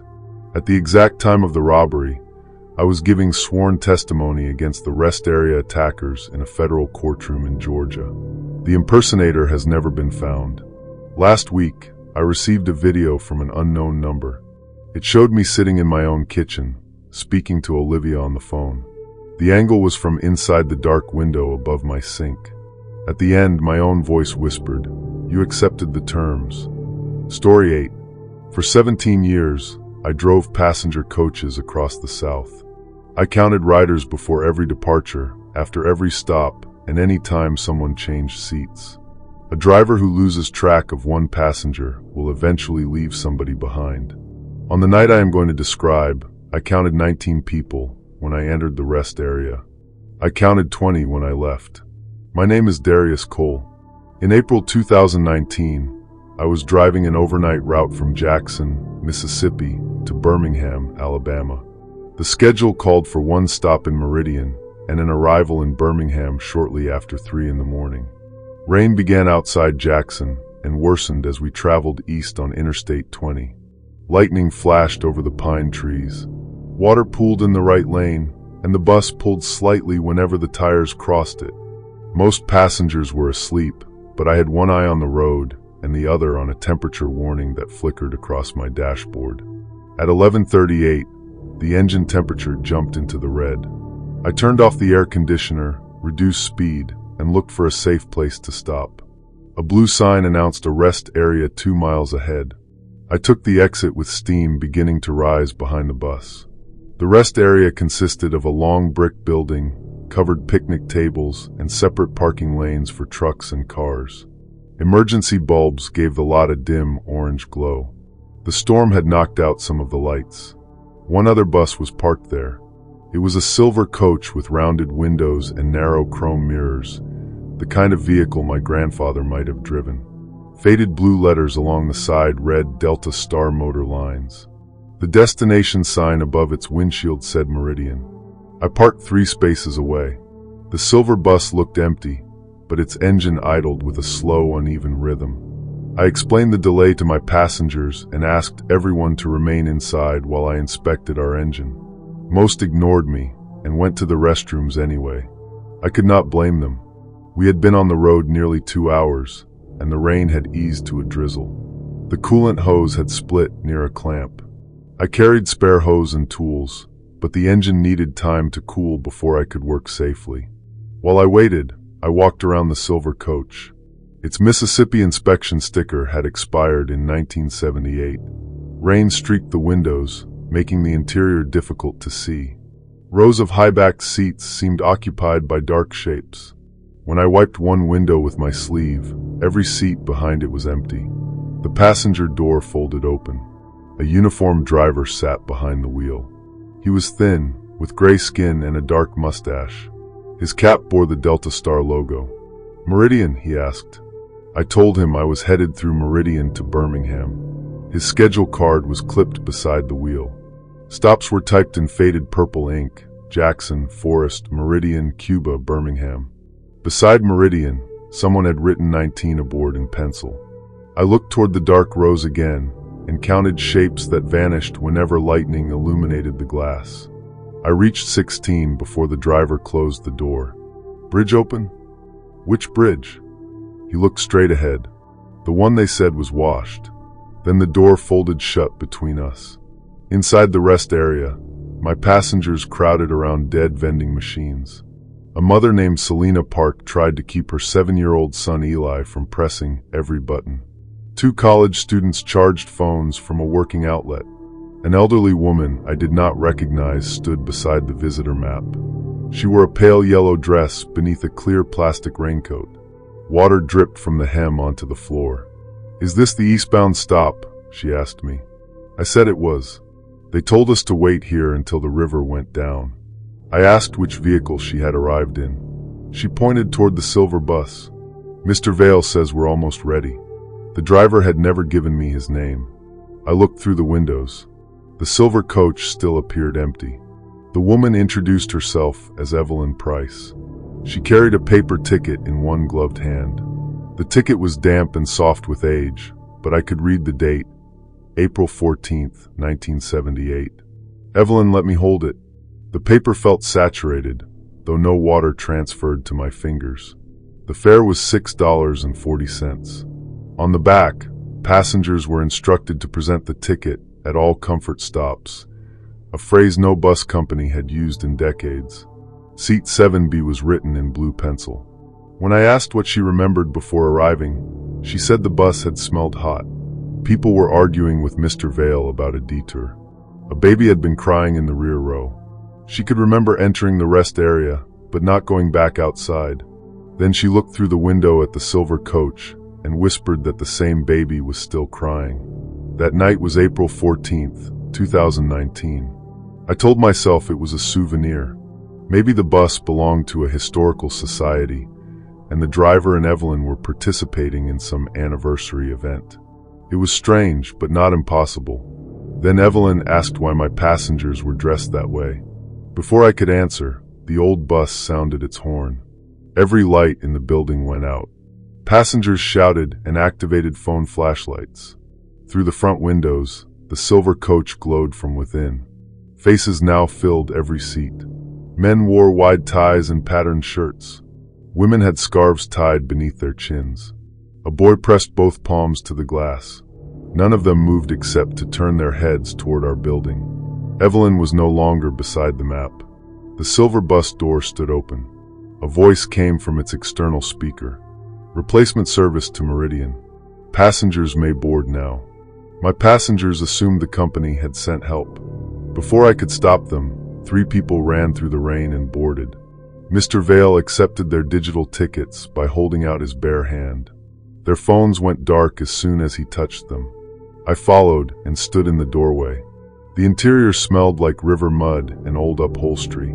The 3 modern passengers had taken seats among the silent figures. They stared forward, no longer reacting when I called their names. I climbed the steps and grabbed the nearest passenger by the shoulder. Her clothing was dry on one side and soaked on the other. When I pulled her upright, brown water spilled from her mouth.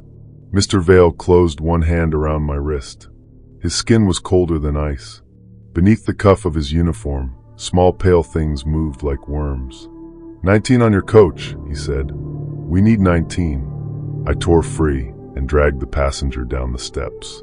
The other 2 woke as soon as their feet touched the pavement. They remembered hearing the boarding announcement, but nothing after entering the old bus. We returned to the building. I locked the glass doors and ordered everyone away from the windows. Selena asked where Eli was. He had been beside her seconds earlier. The silver coach sounded its horn again. Eli stood in the center aisle, visible through the rain-streaked glass. Selena screamed and ran outside. I caught her before she reached the door. The silver bus began moving with its passenger door still open. I made a decision that violated every company rule. I loaded everyone onto my overheated coach, including the 3 people I had pulled from the old bus. The split hose still leaked, but the temperature had dropped. I believed the engine could run long enough to follow. My count was 19. Eli made 20, but he was on the other bus. Evelyn stood beside my rear door. I had not seen her board. You need to stop him before Chunky River, she said. I asked what had happened there. One of the college students found the answer on his phone when service briefly returned. On April 14th, 1978, a Delta Star bus traveling to Meridian had been diverted from Interstate 20 after heavy rain. The driver attempted to cross an older bridge over Chunky River despite flood warnings. The bridge failed. The bus went into the river with 19 passengers and its driver. 4 bodies were recovered. The others, including a 24-year-old school secretary named Evelyn Price, were never found. The article included a photograph of Mr. Vale. The silver coach turned onto the interstate. I followed. Rain became so heavy that our headlights reflected off a white wall of water. The temperature gauge climbed. The old bus remained 100 yards ahead, no matter how fast or slowly I drove. Its route did not lead toward modern Meridian. It took an exit onto a Tulane County road. My navigation system warned that the road ended at a closed bridge. Evelyn stood behind my seat. She said Mr. Vale had refused to wait in 1978. He believed he could make the crossing before the river rose. When passengers protested, he locked the door. He keeps trying to finish the route, she said, but he can't cross with empty seats. The old coach needed living passengers to replace the dead. We reached the river at 12:17. The modern bridge had been dismantled. Concrete barricades blocked the road, but the silver bus passed through them as if they were smoke. Beyond was the outline of an older steel bridge extending over black floodwater. My passengers saw it too. I stopped at the barricade. Selena and I left the others with strict instructions to remain aboard. Evelyn joined us, though I did not hear her footsteps. The silver coach waited at the edge of the ghost bridge. Its doors opened. We climbed inside. 19 drowned faces turned toward us. Eli sat 3 rows behind the driver, gripping an old paper ticket. Selena pulled him up, but a strip of ticket had wrapped around his wrist like wet cloth.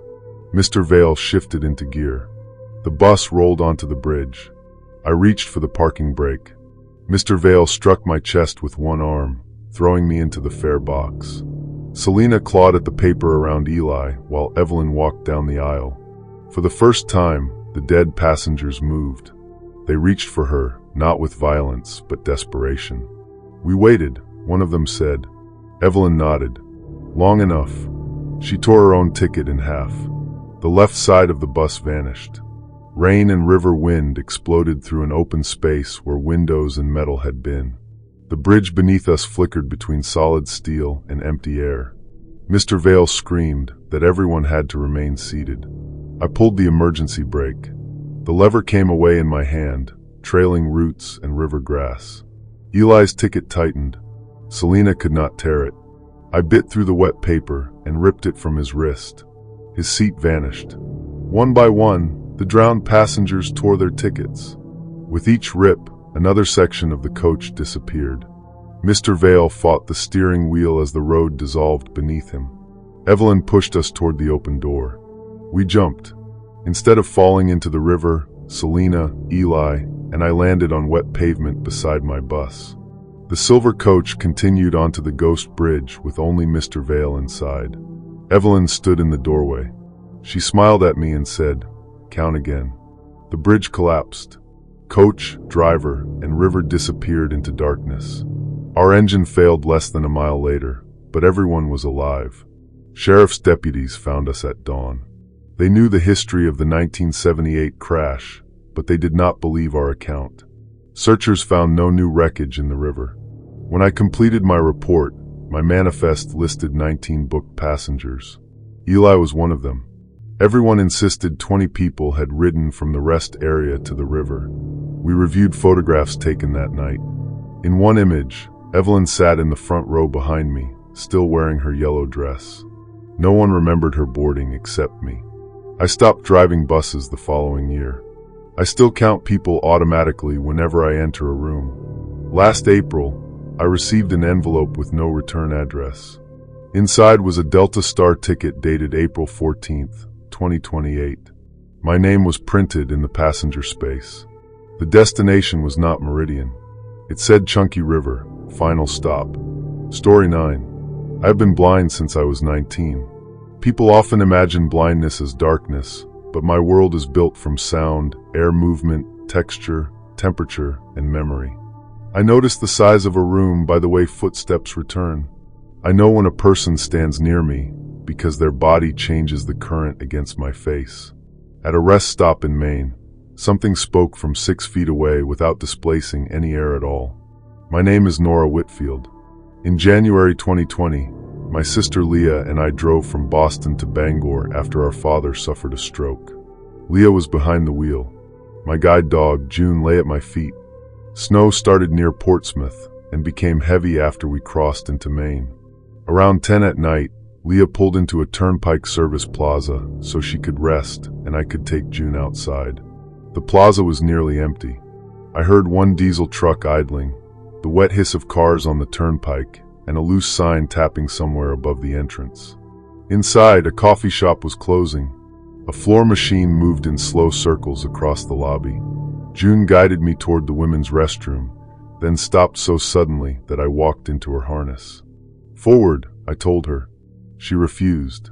June was trained to disobey commands that would put me in danger. She had stopped me at curbs and blocked me from open stairwells, but there was no obvious obstacle. My cane found flat tile ahead. Leah offered to come with me. I teased her for treating me like a child and asked her to buy coffee instead. After some persuasion, June crossed the threshold. The restroom had a peculiar echo. The room sounded deeper than it should have been. A faucet dripped somewhere to my left, and each drop returned twice, once from the tiled wall and again from far behind it. I tapped the floor with my cane to estimate the room. The first return suggested a wall about 15 feet away. The second arrived late enough to suggest more than 60 feet of empty space beyond it. That could not be correct. The exterior wall sat only a few yards from the parking lot curb. June's nails clicked 4 times as she shifted her weight. A 5th click answered from behind the tile. It had the same pitch and spacing, but no vibration through the floor. I entered a stall. June remained outside the door. A little girl began crying in the next stall. The sound was quiet and controlled, as if she were trying not to be heard. I asked whether she was lost. The crying stopped. "Mom told me not to answer," the child whispered. I said my name and explained that my sister could find an employee. The girl moved closer to the partition. I heard no clothing, shoes, or breath. Her voice came from exactly the same point in space, but nothing else indicated a body was there. June growled. "Nora," the girl said in Leah's voice, "open the door." I left the stall without finishing. June pulled me toward the exit. Behind us, the hand dryer activated. Over its mechanical roar, my own voice called the command I used when June was allowed to stop working. "June, all done." She hesitated. No one else knew those words. I gripped the harness and said, "Not yet." We reached the lobby. Leah returned with coffee and immediately knew something was wrong. While I explained, the floor machine stopped. The custodian operating it introduced herself as May Pelletier. May asked exactly what the voice had said. When I told her it used June's release command, she unplugged the floor machine and locked the restroom door. "It learns fast when you answer," she said. Leah thought May was joking. May was not. She had worked nights at the plaza for 11 years. On 4 occasions, travelers had reported hearing relatives call from empty restrooms. 2 people vanished. Security footage showed them entering the women's room alone. No footage showed them leaving. May kept copies of the incident reports because management removed them from the office. The first missing traveler answered a crying infant. The second heard his brother asking for help from a utility closet. In both cases, witnesses remembered an echo repeating the victim's name later that night. The repeat did not sound like a recording. It sounded like the missing person had joined whatever was calling. The plaza had been expanded around an older concrete storm shelter. No surviving plan showed its exact footprint. May believed sealed ventilation ducts connected that shelter to the restroom walls. During quiet hours, she sometimes heard whole conversations traveling through them, including discussions dated years before the plaza was built. She had learned never to reply, even when a voice used her own name. The longest silence lasted 6 months. Then, on the anniversary of her husband's death, he called to her from a mop sink and described the shirt in which he had been buried. Management blamed blind camera angles and people changing clothes to avoid being identified. May believed something lived in the utility spaces between the restroom walls. "Why hasn't anyone opened them?" Leah asked. They had. Renovation workers removed sections of tile in 2016 and found solid concrete block. One worker heard his wife calling from inside the wall. He went home before the job ended and disappeared from his own garage 3 days later. The locked restroom door rattled. Our father's voice said, "Leah Bug, I need help."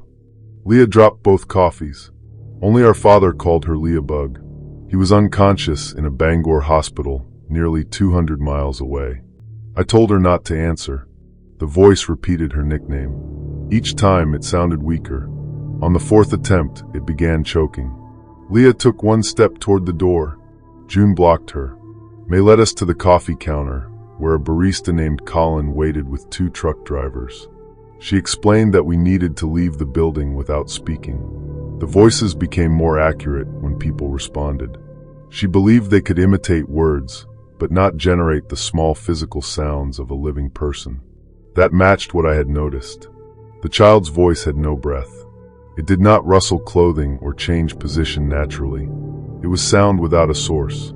May wrote instructions for everyone else and let me feel the raised pen marks. Stay together, ignore voices, use the front exit. The power failed before we reached it. Emergency lighting came on for the sighted people, but the electronic doors remained locked. Colin tried the manual release. The mechanism moved, yet something on the other side held the doors shut.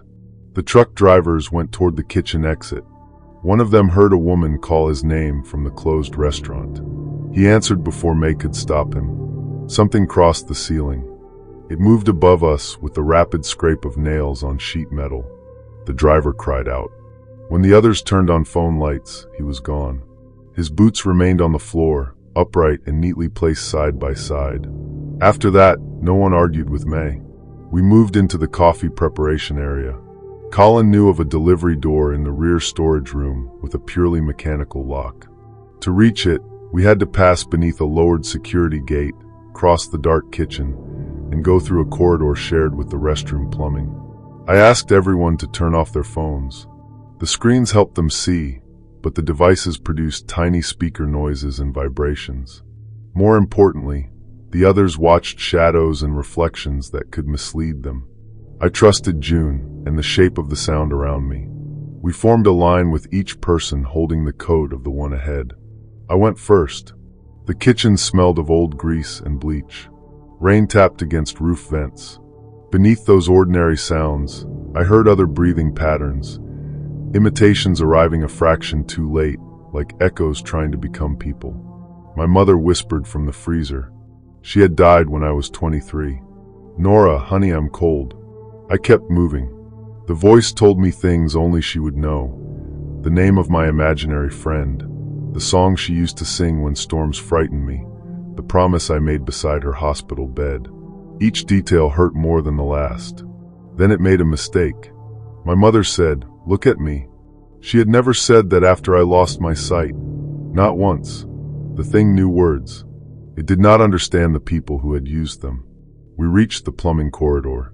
The air was warmer there, vibrating with water moving through pipes. June slowed. Ahead of us, my cane struck something soft hanging from the ceiling. It spoke in my voice. "June, forward." The dog backed away. A hand closed around the cane. It had too many joints. I felt knuckles bend one after another down the shaft. I released it and pushed everyone backward. The thing crawled along the wall, repeating commands in overlapping voices. Colin found a metal rack and slammed it across the corridor. For a moment, the voices stopped. Then our father called Leah's nickname from behind us. Leah answered, "Dad?" The ceiling opened. Air rushed upward. Leah's hand tore from my coat. I heard her strike the wall, then rise, kicking and screaming, into a space that should not have existed above the corridor. June lunged after her. I kept hold of the harness and was pulled off my feet. May shouted that the hand dryers shared a circuit with the corridor fans. Their noise had always made the voices weaker. If we could activate every dryer and the alarm together, we might overwhelm whatever used the building's acoustics to hunt. Colin ran to the fire panel. May and the trucker returned to the restrooms. I stayed beneath Leah's voice. She begged me not to make noise. That was how I knew it was not really her. My sister would have been fighting, swearing, and telling me to run. I gave June her search command. She jumped. Her front paws struck the wall above my shoulders. I climbed onto a laundry cart, reached into an opening above the pipes, and found Leah's ankle. Something smooth and cold had wrapped around her waist. Every hand dryer in the plaza started. The fire alarm followed. Sound filled the building from every direction. The thing in the ceiling convulsed. It released hundreds of voices at once. Children, adults, old people, whispers, screams, and ordinary conversations layered into one impossible noise. I pulled Leah down. June caught her sleeve and dragged with me. Something struck the other side of the wall hard enough to crack tile. A seam opened along the corridor. Cold air poured through it, carrying the smell of wet earth. For 1 second, I heard a vast space beyond the wall. Water dripped far below. Voices receded into a distance much greater than the building could contain. Then the seam closed. The front doors released when the alarm engaged. We escaped into the snow. State police and firefighters searched the building. They found damage in the corridor, but no opening, cavity, blood, or trace of the missing truck driver. His identification listed him as Samuel Decker from Vermont. No person by that name matched the photograph on the license. My father recovered from his stroke. Neither he nor hospital staff had called us that night. The plaza closed for renovation. May resigned. Leah refuses to discuss what she felt above the ceiling. The only detail she ever shared was that something kept asking which voice she wanted to hear forever. June retired 2 years later and lived with me until she died peacefully at 14. I now keep very few voice-controlled devices in my house. One is an accessibility speaker provided by my employer. It remains unplugged unless I need it. 3 nights ago, it woke me at 2:11 in the morning. My dead dog's tags jingled in the hallway. Then my own voice came from the unplugged speaker and said, "June, all done." Something scratched once from inside the wall. Story 10. For 3 months, the traffic counter at Red Mesa Rest Area recorded one impossible fact. Every few nights, one more person left than arrived. My name is Miguel Alvarez. I worked for the New Mexico Department of Transportation as a facilities supervisor. Red Mesa was one of 6 rest areas in my district, a low adobe-style building off Interstate 10 between Deming and Lordsburg. I inspected it twice a month and knew every door, utility line, camera, and drain. The anomaly first appeared in January 2023. Motion counters at the entrances recorded visitors for staffing and maintenance reports. They were not perfectly accurate. 2 people walking close together might register as one, and a child could pass below a sensor. Small discrepancies were normal. Red Mesa's discrepancy followed a pattern.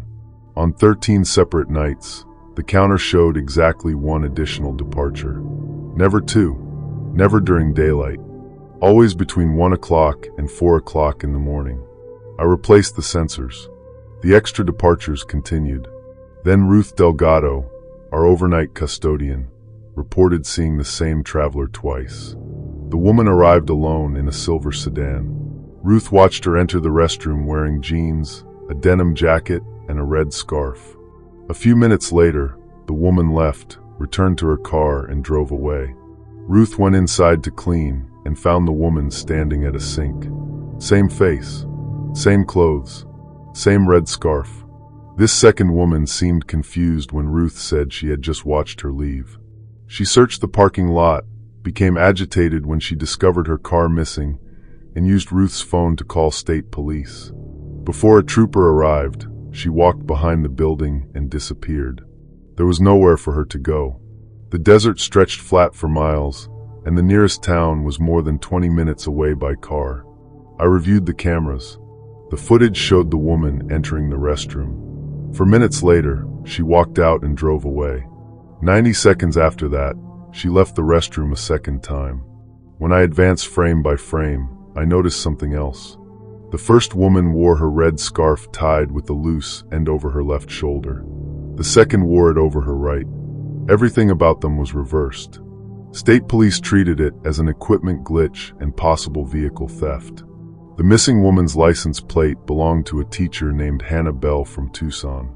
Her family reported that she never reached her destination. Neither Hannah nor the sedan was found. I asked for permission to close the rest area overnight. My director refused without a documented safety hazard. Instead, he authorized 1 night of observation with a state police officer. Sergeant Elise Barlow met me at Red Mesa on February 22nd. She brought a thermal camera, body cameras, and the practical skepticism of someone who had heard every desert legend in New Mexico. Ruth was already working. We tested the counters, checked locks, and searched the property. Behind the pet exercise area, A concrete drainage pipe passed beneath the parking lot to a dry retention basin. The pipe was too narrow for an adult to crawl through comfortably, but fresh footprints surrounded its opening. They were bare human footprints. Every left footprint had a matching left print beside it. The trail looked as if two people with identical feet had walked next to each other without either possessing a right foot. Elise photographed them. She was less skeptical after that. Traffic increased around midnight because a dust storm had closed part of the interstate west of us. By 1 a.m, the lot held 14 cars, 2 tractor-trailers, and a church van carrying a youth basketball team. Closing the facility was no longer practical. Travelers needed shelter from winds strong enough to strip paint from highway signs. We watched the restroom entrances from the office. At 1:36, a man named Curtis Hale arrived in a white pickup. He was a farm equipment salesman driving home to Las Cruces. He spoke with Ruth, bought crackers, and entered the men's restroom. The counter registered one arrival. For minutes later, Curtis came out. He walked to his pickup, started it, and backed from the space. Elise blocked the exit with her patrol vehicle. Curtis lowered his window. He appeared irritated but normal. He showed Elise a valid license and answered questions about his address and job. Then the restroom door opened behind us. A second Curtis stepped into the lobby. The man in the pickup saw him and stopped speaking. For several seconds, both stared at each other. Then the one in the pickup accelerated across the curb. He drove through the pet area, struck a fence, and disappeared into the dust storm. Elise pursued him. I stayed with the second man. He knew his full name, his wife's phone number, his route, and what he had eaten for dinner. He had the same wallet, keys, and cracked phone as the driver who escaped. When I asked about physical differences, he showed me a surgery scar along his abdomen. The scar was on the right side. His medical alert card described an appendectomy scar on the left. Curtis began shaking. Ruth brought him water. As she handed him the cup, something struck the drainage grate in the floor beneath us. Before the impact, I tested the second Curtis with his own phone. I asked him to unlock it without entering a code. Facial recognition failed twice, then accepted him on the third attempt. His wife answered when he called, but she became frightened because she was already speaking to him on another line. The first Curtis had called from the pickup and told her an imposter might contact her. Both men used the same private phrase to reassure her. Both remembered a broken lamp from their first apartment. The copy was not guessing. Whatever emerged from the restroom possessed memories that belonged inside the original man's head. The impact bent the metal upward. Curtis ran for the entrance. The building lights failed, and the dust storm turned the windows opaque brown. People in the lobby activated phones and flashlights. In that scattered light, figures stood outside every window. They were copies of the travelers inside. I saw 2 Ruths, 3 members of the basketball team, the elderly couple from a motorhome, and a man wearing my face. Their clothes were reversed in small ways. Logos read backward. Watches sat on opposite wrists. Injuries and hair parts appeared on the wrong side. They did not attack the glass. They watched us and practiced. When someone inside shouted, a copy outside moved its mouth a second later. When a boy raised his hand, the figure matching him repeated the motion. Each repetition became faster and more accurate. The front doors unlocked. No one had touched the controls. Wind pushed them open, and dust flooded the lobby. The copies entered with the storm. Panic made identification almost impossible. Parents seized children. Teammates accused one another of being reversed. One of the Ruths screamed that the other was fake. Both knew the names of Ruth's grandchildren and the code to the supply closet. I asked them about the silver bracelet Ruth wore every shift. The woman on my left said it came from her daughter. The woman on my right gave the same answer. Then the left Ruth turned the bracelet so the clasp faced the correct direction. The right Ruth saw her do it and copied the adjustment. They were learning from one another as well as from us. Every test worked only once. Elise returned on foot. She had lost the pickup in the storm after it left the road without slowing. Her thermal camera showed that the copies were colder than the living people by nearly 30 degrees. She raised her sidearm, but the lobby was too crowded to fire safely. The copies moved toward their originals. They did not strike or bite. They placed both hands on a person's face and held them still. When one touched a basketball player, the boy's protests stopped.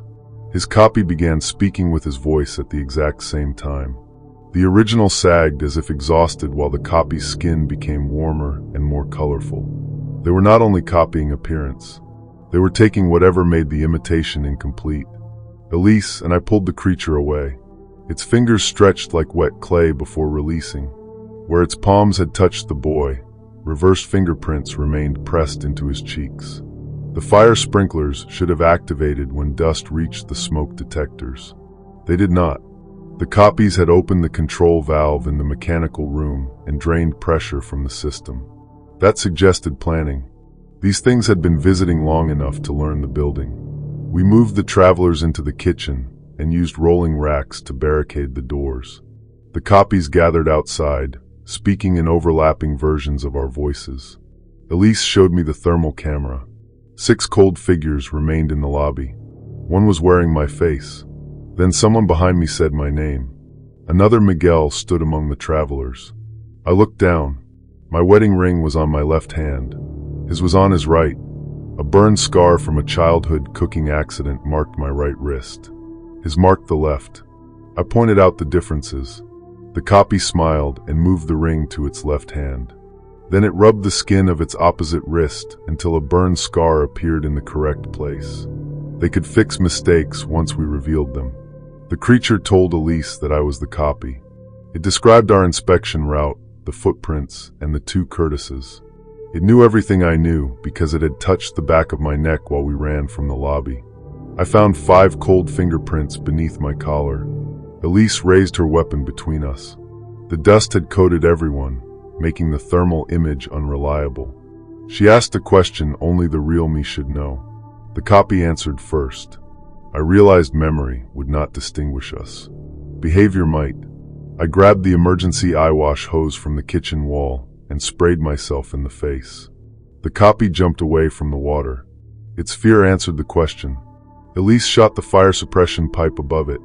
Water burst across the kitchen. The thing wearing my face collapsed. Its skin lost color and sloughed into pale mud. Teeth and hair dissolved next. Within seconds, only wet sand and my duplicated clothing remained. We turned every available hose on the lobby. The copies tried to escape into the dust, but water broke their bodies apart faster than they could move. Ruth activated the irrigation tank outside, flooding the drainage basin and pipe. A sound rose beneath the parking lot like hundreds of people trying to breathe through water. The asphalt sagged. Everyone ran to the truck lane as a section of the car lot collapsed into a hollow chamber. Inside were shoes, wallets, license plates, and human bones mixed with layers of dried pale clay.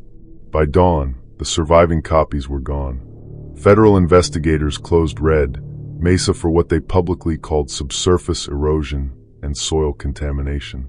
The human remains belonged to at least 23 people who had disappeared along Interstate 10 over 4 decades. Several were travelers whose vehicles later appeared hundreds of miles away, driven by people family members described as changed or emotionally empty. Hannah Bell's sedan was recovered in Arkansas. The woman driving it looked exactly like Hannah, except for a mole on the wrong side of her neck. She escaped before police understood what they were seeing. The real Curtis survived the night, but his escaped copy reached his home first. His wife let it inside. By the time Curtis and police arrived the next morning, she was gone. I resigned from the transportation department.